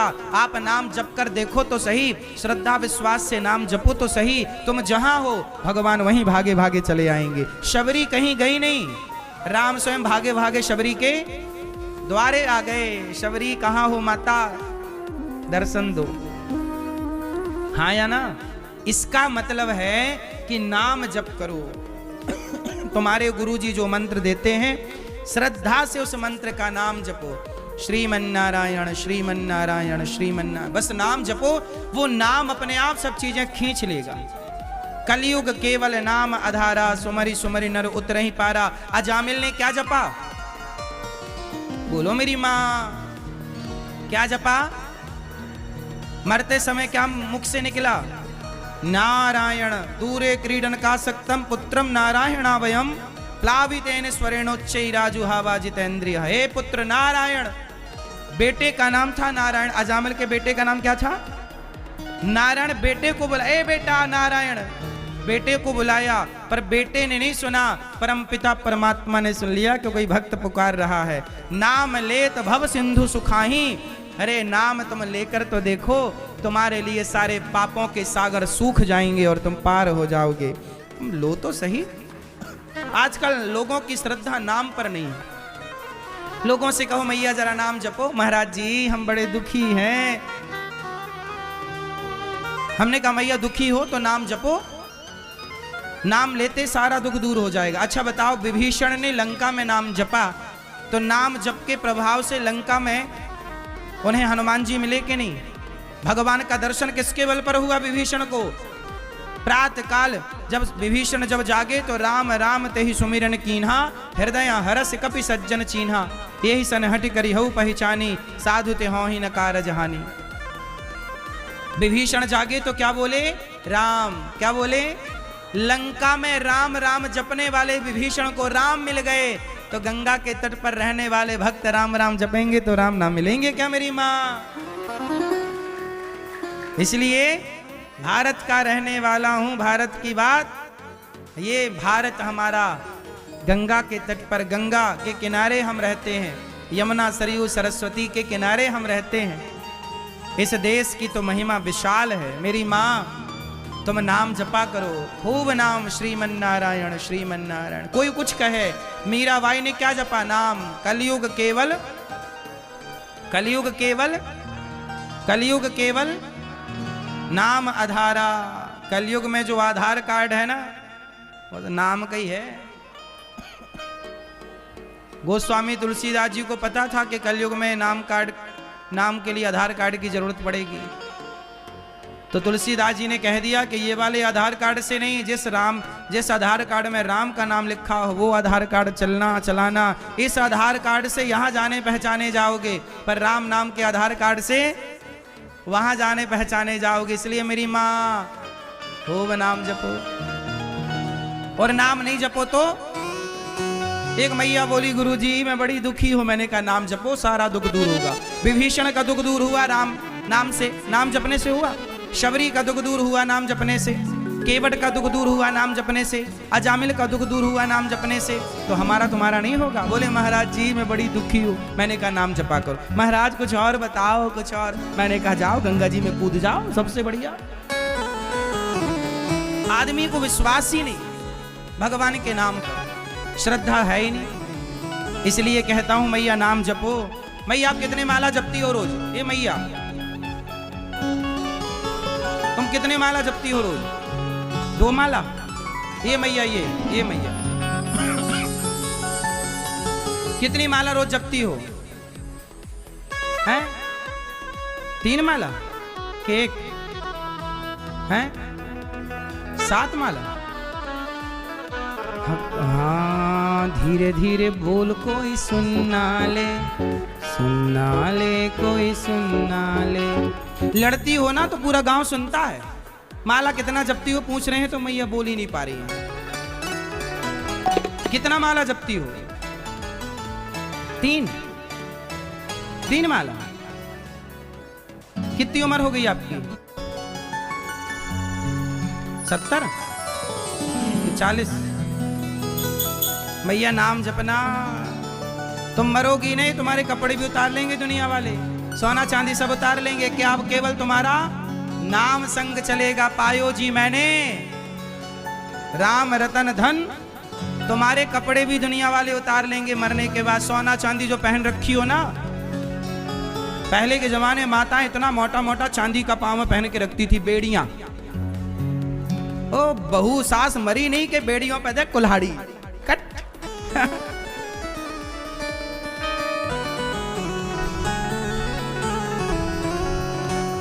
तुम्हारे मरने की देर है, झोपड़ी खाली कराली जाएगी,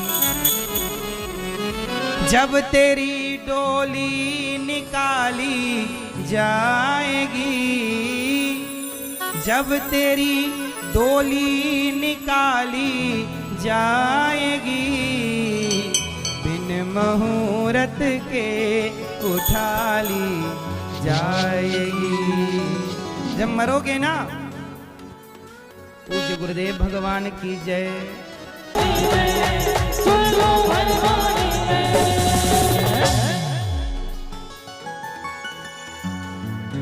भजन करो मस्त जवानी में, बुढ़ापा किसने देखा है।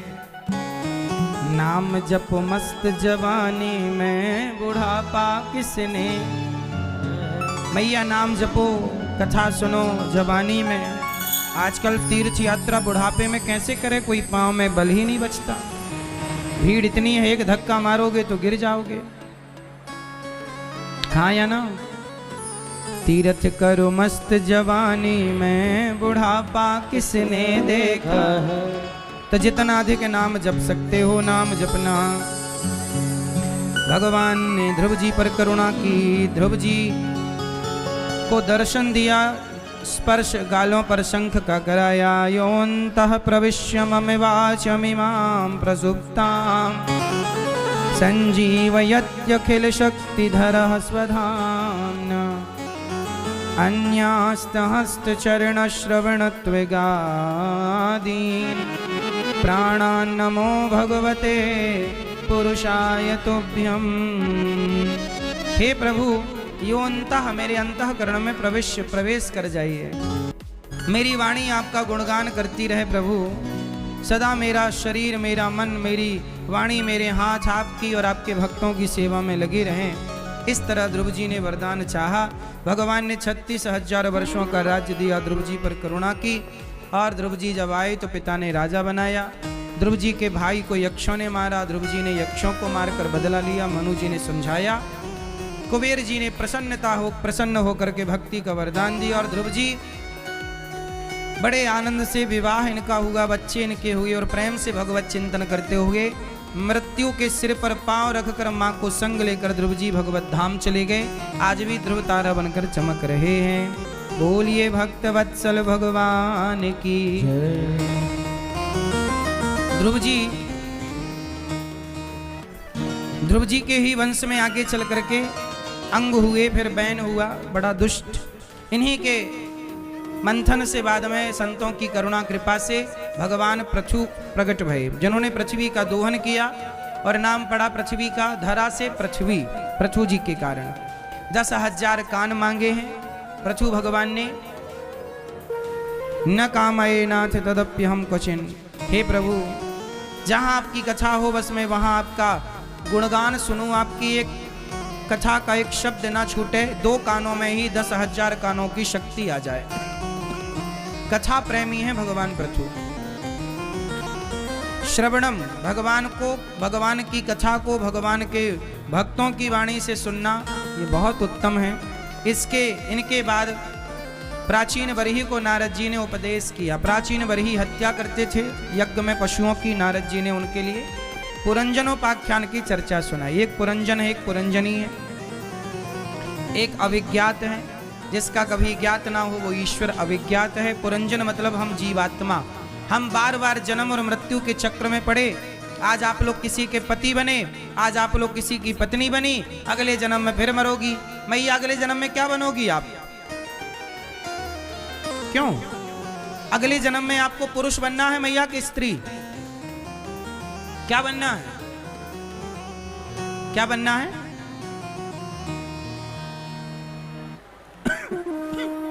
क्या शेर बनोगी?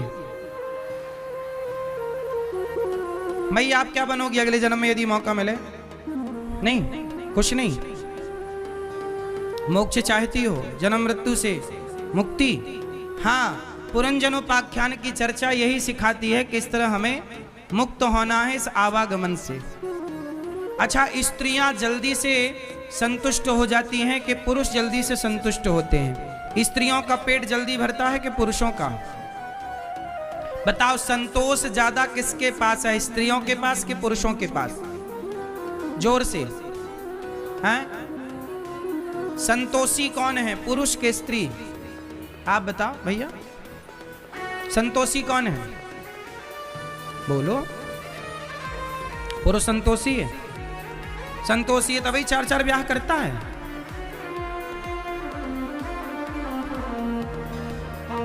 सबसे संतोषी होती हैं स्त्रियां। इतिहास साक्षी है कि पुरुषों ने 4 ब्याह 10 ब्याह भी करे हैं, पर स्त्रियां सदा पतिव्रता, एक पति की पत्नी बनकर जिंदगी गुजारी हैं। स्त्रियों को जरूरत ही नहीं पड़ती दूसरे पुरुष की। पुरुष जब मरता है ना, स्त्री का चिंतन करता है। तो आप जितनी स्त्रियां हैं ना, पिछले जन्म में आप पुरुष थी। स्त्री का मेरी पत्नी पत्नी पत्नी करके मर गई, खुद पत्नी बन के बैठ गई। और पुरुष पत्नी पत्नी करता मरता है। पुरुष पुरुष पत्नियां मरती हैं तो पुरुष पुरुष करती मरती, मेरे आदमी का क्या होगा, खुद आदमी बने बैठे। यही चलता है क्रम, जन्म पुनरपि जननम पुनरपि मरणम पुनरपि जननी जठरे शयनम, यही चलता जन्म मृत्यु जन्म मृत्यु। इस जन्म मृत्यु से ही बचना है तो क्या करना पड़ेगा? भगवान के चरणों में समर्पण करना पड़ेगा। जब समर्पण होगा तो जन्म मृत्यु से बचेंगे। कबीर जी यही तो कहते हैं, कबीरा चलती चक्की देख कर दिया कबीरा रोए, 2 पाटन के बीच में साबुत बचाना। सब मर रहे हैं जन्म मृत्यु के चक्र में, लेकिन कबीर जी का बेटा कमाल बोला, पिताजी मत रोइए, चलती चक्की चलने दे, पिस पिस आटा होए, और कीले माही जो रहे सो बाल न बांका होए। जो एक भगवान के आश्रित हो जाता है, जन्म मृत्यु का पहिया उसका कुछ नहीं बिगाड़ सकता। जो ईश्वर के आश्रित है उसका कौन बिगाड़ेगा? इसलिए मेरी माँ कल्याण करो। दिव्य पुरंजनोपाख्यान की चर्चा नारद जी ने सुनाई। राजा का अज्ञान मिटा और भगवान की शरणागति करके भगवान की प्राप्ति हुई। प्रियव्रत जी का विवाह विश्वकर्मा की पुत्री बर्हिष्मती से हुआ, है ना। बर्हिष्मती से जब इनका विवाह हुआ, इन्हीं के वंश में आगे चल के भगवान श्री आग्नेयद्र हुए, फिर नाभि अंग भगवान ऋषभदेव जी हुए, जिनके 100 पुत्र हुए। सबसे बड़े का नाम भरत। भगवान ऋषभदेव जी से ही जैन परंपरा स्टार्ट हुई। भगवान ऋषभदेव जी 24 अवतारों में एक अवतार हैं। उन्होंने भगवान का चिंतन किया और अपना कल्याण किया। उनके पुत्र सबसे बड़े भरत जी एक दिन प्रजा को समझा रहे थे। ऋषभदेव जी ने समझाया कि नायम देहो देह भाजाम नृलोके कष्टान कामान न रहते बिडभुजाम, ये तपो दिव्यम पुत्र का ये न सत्वम। देखो, ये शरीर मिला है तप करने के लिए, ये तप करने के लिए मिला है, वरना ये कष्ट तो मिलता ही है शरीर में। शुद्ध कर लो अपने चित्त को, परमात्मा को पालो, वरना बड़ा दुख उठाना पड़ता है। भरत जी सब छोड़कर पिता के उपदेश से पुत्र को राजा बनाकर भरत जी निकल पड़े। गंडकी नदी के तट पर एक मृग में मन लगाया और मृग के चक्कर में जब भरत जैसे ज्ञानी मरे तो किसका चिंतन करते मरे? मृग का। और मरते समय जब मृग का चिंतन हुआ मेरा मृग वो चरने चला। क्या हुआ, भरत जी जंगल में तपस्या कर रहे थे, एक गंडकी नदी है, उसमें एक मृग का बच्चा बह रहा था, तो भरत जी ने बचा लिया। ये तो अच्छा किया, छोड़ देते जंगल में, पाल लिया।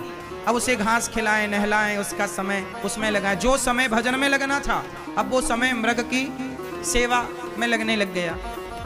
अब क्या हुआ कि एक दिन मृग का बच्चा, मृग का झुंड आया, तो मृग के झुंड में मिलकर चला गया। अब भरत जी तड़प गए कि मेरा मृग कहाँ चला गया मेरा, और मृग का चिंतन करते करते उसी समय मृत्यु आ गई। तो चिंतन मृग का करते करते प्राण निकल गए, मर कर गए। तो यमराज जी ने पूरी कुंडली खंगाली, कहा कि आप तो मृत्यु के समय मृग का चिंतन करते आए हैं, आपके भीतर मृग की कामना है, तो आपको अगले जन्म में अब हम मृग बनाकर भेजेंगे, जाओ। खुद मृग बन गए मृग के चिंतन से। आप लोग यदि चिंतन करोगी जगत का, तो जगत के चक्कर में ही पड़े रहोगे। इसलिए जगत का चिंतन ना हो, जगन्नाथ का चिंतन हो। भैया बैठ जाओ ना, खड़े ना रहो बेटा। वो देखो तुम्हारे पीछे कितनी मैया बैठी हैं ना, बैठ जा बेटा। ओ छोरा टोपी वाली, बैठ जा लाला, बैठो। मैया जा रही हो, ओ चश्मा वाली मैया जा रही हो, टाटा, जल्दी आना। सुनो, मरते समय किसका चिंतन होना चाहिए, जोर से, किसका? मरते समय अंते नारायण स्मृति, अंत में भगवान श्रीमन नारायण की क्या हो, स्मृति हो। यदि अंत में भगवान का स्मरण है, अंत में प्रभु का स्मरण करते यदि प्राण गए, तो यही जीवन की सार्थकता है कि मरते समय हमारे मुख से प्रभु का नाम निकला। तो आप लोग भगवान का नाम जपा करो। फिर क्या हुआ, अजामिल जैसे भरत जी जैसे ज्ञानी मृग बन गए, मृग का शरीर छोड़ा, तीसरे जन्म में मनुष्य बने। लेकिन अब चुप हैं, समाज उन्हें जड़ कहने लग गया, मूर्ख भरत जी के नाम से फिर जाने गए जड़ भरत। फिर इन्होंने राजा रघुगण को उपदेश किया। गंगा सागर जा रहे थे राजा रघुगण, भरत जी को पालकी, कहार बीमार पड़ गया तो भरत जी को पालकी में लगा लिया। भरत जी छीटा छीटी बचा बचा के चल रहे हैं। ऐसी छलांग मारी भरत जी ने कि राजा रघुगण के सिर की पालकी टकराई, पालकी सिर पे टकराई, रक्त आ गया। राजा रघुगण ने कहा, क्यों रे, बाहर तो छल कूद कर रहा, जानता नहीं मैं कौन हूं? भरत जी ने कहा, आज इस मूर्ख को उपदेश करना ही पड़ेगा, ज्ञान देना ही पड़ेगा। अच्छा ये बताओ मैया, मैया ध्यान से सुनो मेरी माँ, ओ पंचायती माँ, ए छोरी बैठ जा बेटा, जाओ जल्दी फिर भागो। तो बैठो चुपचाप।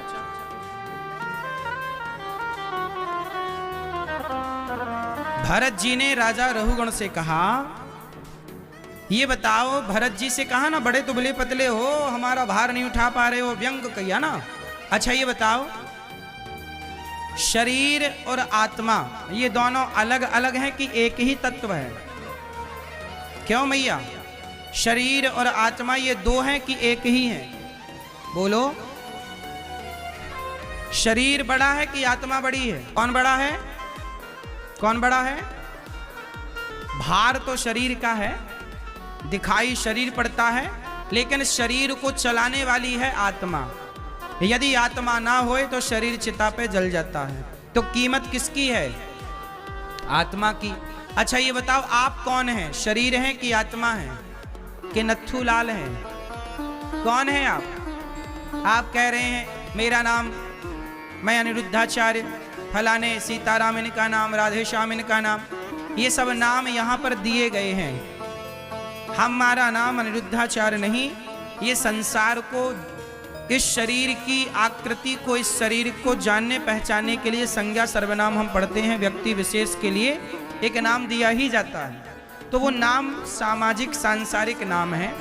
हम ना अनिरुद्धाचार्य हैं, ना हम शरीर हैं। हम कौन हैं?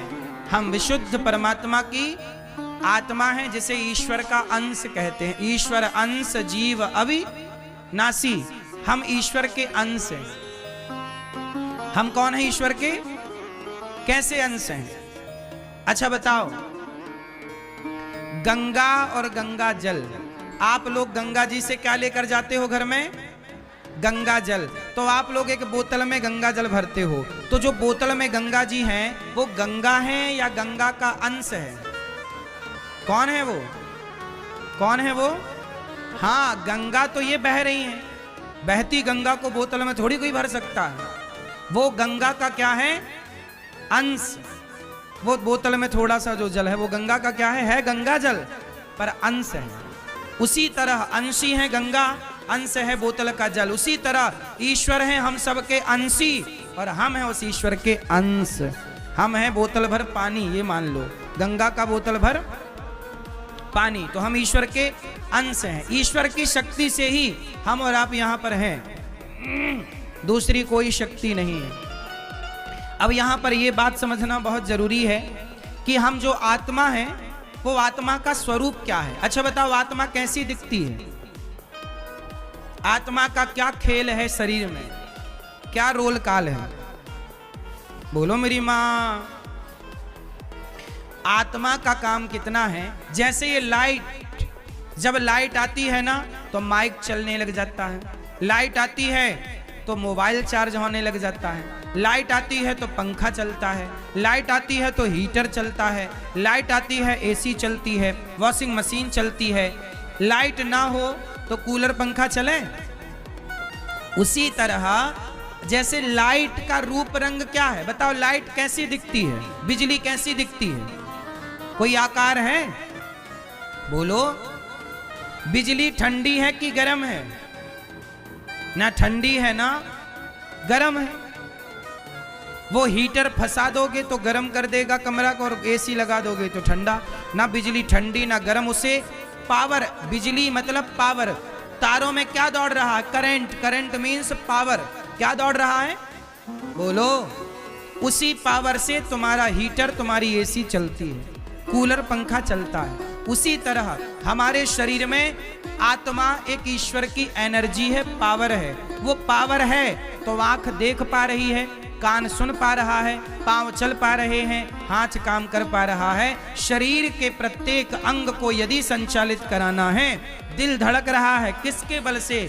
वही आत्मा के पावर से दिल धड़कता है। दिल धड़कता है तो शरीर चलता है। तो कुल मिलाकर के हमारे शरीर में आत्मा एक बिजली की तरह है। जैसे बिजली का कोई रूप रंग नहीं होता, उसी तरह आत्मा हम सबके भीतर है, पर वो ईश्वर का अंश है।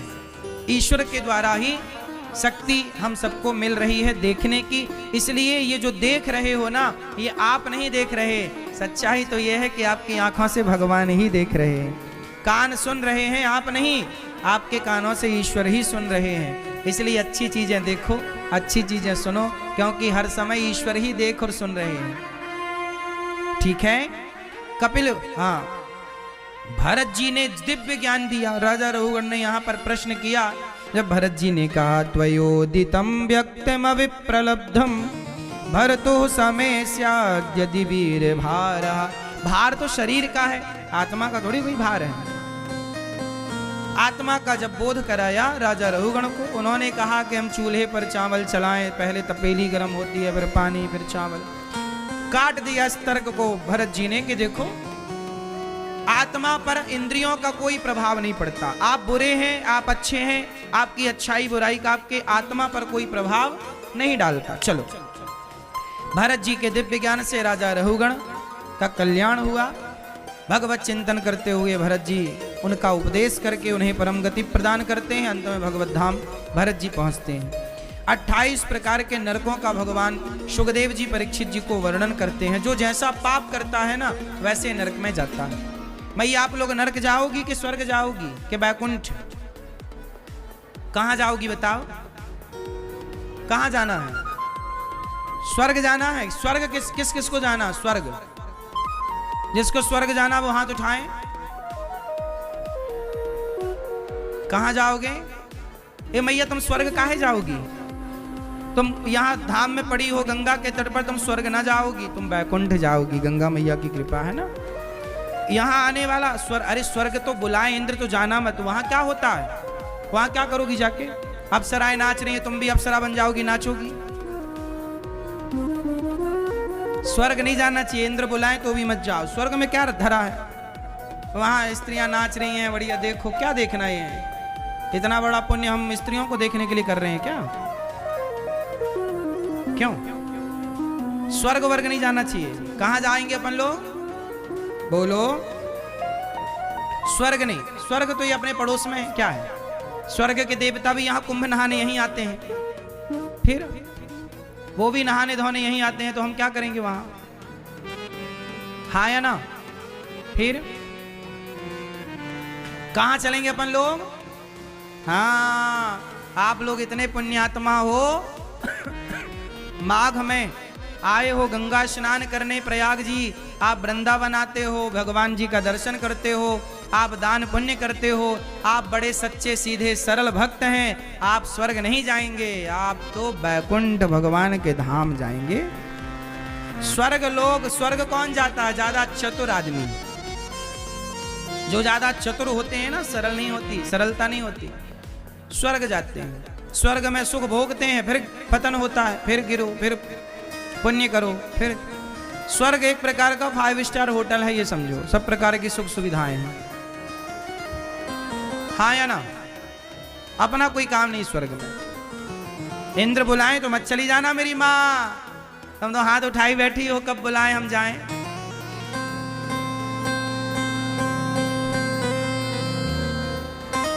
कोई पापी व्यक्ति मोक्ष को पा सकता है, राजा परीक्षित जी ने कहा। हाँ, अजामिल जैसे पापी की सदगति होगी। कान्य कुब्जे ध्वजः कश्चित दासी पति रजामिलः नाम्ना नष्ट सदाचारो दास्याः संसर्ग दूषितः। कान्य कुब्ज ब्राह्मण अजामिल सदाचार इनका नष्ट हो गया। क्यों? दास्याह संसर्ग, एक दासी एक पराई स्त्री से संबंध जोड़ लिया। जब आप एक पर नारी के चक्कर में पड़ते हैं तो आपका सदाचार नष्ट हो जाता है, दूषित हो जाता है। अजामिल पापी, भगवान का नाम धोखे से भी नहीं निकल रहा, पर संतों की कृपा हुई। संतों ने कहा, अजामिल तुम अपने पुत्र का नाम नारायण रख लो। अजामिल ने भगवान का नाम मरते समय जब लिया, पुत्र को बुलाया, दूरे क्रीडन का सक्तम पुत्रम नारायणा वयम प्लावितेन स्वरेणोच्चैराजुहावा जितेंद्रिया। जब पुकारा पुत्र को, पुत्र ने नहीं सुना, परम पिता परमात्मा ने सुन लिया। 88 वर्ष की उम्र में अजामिल ने पुकारा। भगवान ने, पार्षदगण आए, यमदूतों को फटकारा, किसने भगवान का नाम लिया, ऐसे क्यों ले जा रहे हो? यमदूतों ने कहा, महाराज इसने सारी जिंदगी पाप किया है। भगवान के पार्षदों ने कहा, अजामिल ने भली सारी जिंदगी पाप किया हो, पर जो पापी से पापी भगवान का नाम लेता है वह पुण्यात्मा हो जाता है। यह नाम की महिमा है। किसकी महिमा है? काम करते रहो, नाम जपते रहो, मन से गोविंद गोपाल गाते रहो। अजामिल को यमदूतों से छुटकारा दिलाकर पार्षदों ने 12 वर्ष की आयु और दी।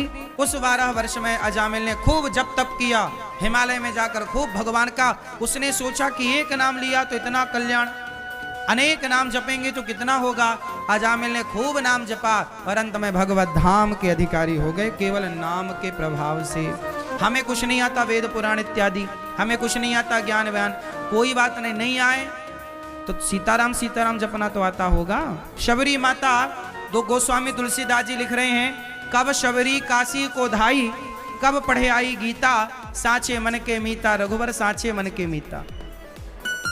कब शबरी काशी को धाई, शबरी कब काशी पढ़ने गई, कब ज्ञान हासिल किया, लेकिन वो बिना ज्ञान की शबरी गुरु वचनों पर चली और राम नाम जपी, तो देखो राम द्वार पर पहुंच गए ना। ये है जप की महिमा। कुछ ना आवे तो घबराओ मत, सीताराम सीताराम, राम नाम अवलंबन एक अवलंब, एक सहारा राम नाम का। हमारे पास कुछ नहीं है, केवल भगवान के नाम का बल है। श्रीमन्नारायण श्रीमन्नारायण, नारद जी क्या जपते हैं? श्रीमन्नारायण। नारद जी के पास कौन सा बल है? ये ज्ञान व्यान तो बाद में आ ही जाएगा। जब ध्रुव जी ने तप किया, नाम जपा, तो भगवान ने स्पर्श करा तो दिया शंख, हो तो गए ज्ञानी। कौन सा ज्ञान, भगवान की कृपा से तो मिल ही जाना है। पहले नाम निष्ठा तो हो, भगवान का नाम तो जपो श्रद्धा से, बाकी तो सब मिल ही जाएगा मेरी माँ। अच्छा पति मिल जाएगा, बच्चे मिल जाएंगे, सब मिलेगा। तुम भगवान का नाम जपो श्रद्धा से। क्या चाहिए मैया आपको? भगवान आपको मिले तो आप क्या मांगोगी? अच्छा बताओ मैया। ओ मेरी माँ, ये मांगने खड़ी हो गई क्या भगवान से? क्या मांगोगी बताओ? यदि भगवान आपके सामने आएंगे तो क्या मांगोगी आप बताओ? लो मैया बैठ गई, नहीं मांगेंगे महाराज जी कुछ। अच्छा, आप लोगों के सामने यदि भगवान आएंगे तो क्या मांगोगे बताओ? क्या भगवान से क्या मांगोगे? क्या भगवान से क्या मांगना? जब भगवान मिल जाएं तो भगवान से ना मांगना, भगवान को ही मांग लेना। प्रभु हम आपसे आपको चाहते हैं, अर्थ न धर्म न काम रुचि, गति न चाहूं निर्वाण, जन्म जन्म रति राम पद। राम जी के चरणों में मेरी रति मतलब प्रेम बना रहे बस। हे नाथ, मैं आपको कभी भूलू नहीं। बोलो हे श्रीमन नारायण, हे श्रीमन नारायण, मैं आपको कभी भूलू नहीं। हे नाथ, सदा हम आपका स्मरण करें। ऐसी कृपा करो प्रभु कि आप हमारे दिल से, हृदय से कभी जाओ ना। सब कुछ छूट जाए पर सदा मेरी वाणी, सदा प्रभु आपका नाम जपती रहे, सदा मेरे कान आपका गुणगान सुनते रहें, सदा मेरे हाथ दीन दुखियों की सेवा में बढ़ते रहें, सदा मेरे पांव हर साल हे गंगा मैया ऐसी कृपा करना कि माघ महीने में आकर के हर बार आपका दर्शन लाभ लूं, हर बार प्रयाग नहाऊं, हर बार वृंदावन का दर्शन करूं, हर बार गिरिराज जी की परिक्रमा करूं। भगवान से यही कहो, हे प्रभु बार बार हम धाम आते रहें, बार बार गंगा दर्शन करते रहें, बार बार वृंदावन जी की परिक्रमा करें, बिहारी जी का दर्शन करें, गिरिराज जी की परिक्रमा करें, बार बार गौरी गोपाल आए, बार बार प्रभु हम सेवा के योग्य बने, हम सेवा करें हाथों से, बार बार हमसे पुण्य हो, बार बार अच्छा काम हो। जब तक प्राण है, हम जिस साल मरें उस मरने के वर्ष भी हम माघ का स्नान करने जरूर आए गंगा जी, हम जरूर प्रयागराज जी आए, हम जरूर प्रभु का दर्श परस करें। हाँ, भगवान का नाम वाणी लेती रहे और लेते लेते जीवन पूरा हो। हे प्रभु ऐसी कृपा करो कि आखिरी समय तक आपका दर्शन हो, बिस्तर में ना पड़ जाएं कि बस चलने का मन तो है पर चल नहीं पा रहे। जितना भगवान जीवन दें इतना जीवन दें कि चलता फिरता जीवन हो, बिस्तर पर पड़ा हुआ जीवन बोलो ना हो। भगवान से यही प्रार्थना करो, हे प्रभु इतनी सी प्रार्थना, इतनी कृपा सांवरे बनाए रखना, इतनी कृपा सांवरे मरते दम तक सेवा में लगाए रखना, मरते दम तक। कितने लोग चाहते हैं कि हम मृत्यु के आखिरी दिनों में भी तीर्थ यात्रा करें और दान पुण्य करते करते ही फिर हमारा जीवन पूरा हो। हाँ, घर में पड़े पड़े जीवन पूरा ना हो। मरना भला है दूर का, जहां न अपना कोई, पशु पक्षी भोजन करें, कोटि यज्ञ फल होए। घर में मरना अच्छा नहीं होता। घर में मरोगे घर वाले मरने नहीं देंगे, हाथ पांव हिला के पकड़ पकड़ भैया हमें पहचानो हमें। घर में मरोगे ना लोग कहेंगे हमें पहचानो, कोई ना कहेगा कि भगवान को पहचानो, सब कहते हमें पहचान। क्या करेंगे तुम्हें पहचान के? क्यों मैया? किसे पहचानना चाहिए मरते समय? भगवान को। पर दुनिया वाले मरते समय क्या बोलते हैं? हमें पहचानो, हमें हमें। अरे राम राम, नहीं पहचान रहा, लगता गया। तो ये दुनिया वाले ना, जब हम जिंदा होते हैं कोई नहीं आता, मर जाए तो भीड़ लग जाती है। जिंदा थे तो लोग पांव पकड़ पकड़ के खींच रहे थे, मर जाने के बाद ना कंधों पे उठा उठा के ले जाते हैं। क्या जमाना है। जीते जी आदमी एक फूल नहीं देता, मरने के बाद फूलों की माला पहनाता है। जिंदा थे एक रुमाल नहीं दिया, मर गए तो शॉल चादर उड़ाई जा रहा है। क्या बताएं, सारा सुख मरने के बाद ही मिलता है। क्यों? जिंदा थे तो प्यार की दो बातें करने का समय नहीं था, मर गए तो बैठ के आंसू बहा रहे हैं। हाँ या ना? सच्ची है ये बात। जब आपकी जरूरत पड़ती है तब लोग साथ नहीं देते, और जब मर जाते हैं तो लोग रोते हैं। हम कहते हैं आप लोगों से कि अनिरुद्धाचार्य जब मरे तो आप लोग रोना मत, हमारे मरने पर रोने की जरूरत नहीं है। जब तक हम जिंदा हैं तो अच्छे काम आप करिए, और अच्छे काम यदि ये दास अनिरुद्ध कर रहा है, वृद्ध माओ की सेवा, अखंड अन्न क्षेत्र की सेवा, तो जीते जी साथ दीजिए। मरने के बाद रोने की जरूरत नहीं है। क्या जरूरत है रोने की? हम मरे तो रो के क्या पाओगे? हमें रोने वालों की भीड़ नहीं लगानी, साथ देने वालों की जरूरत है। साथी बनो, रो कर के क्या होगा? इसलिए रोना बड़ी बात नहीं है साहब, रोएगा तो दुश्मन भी, मरने पर साथ देने वाला बड़ा होता है।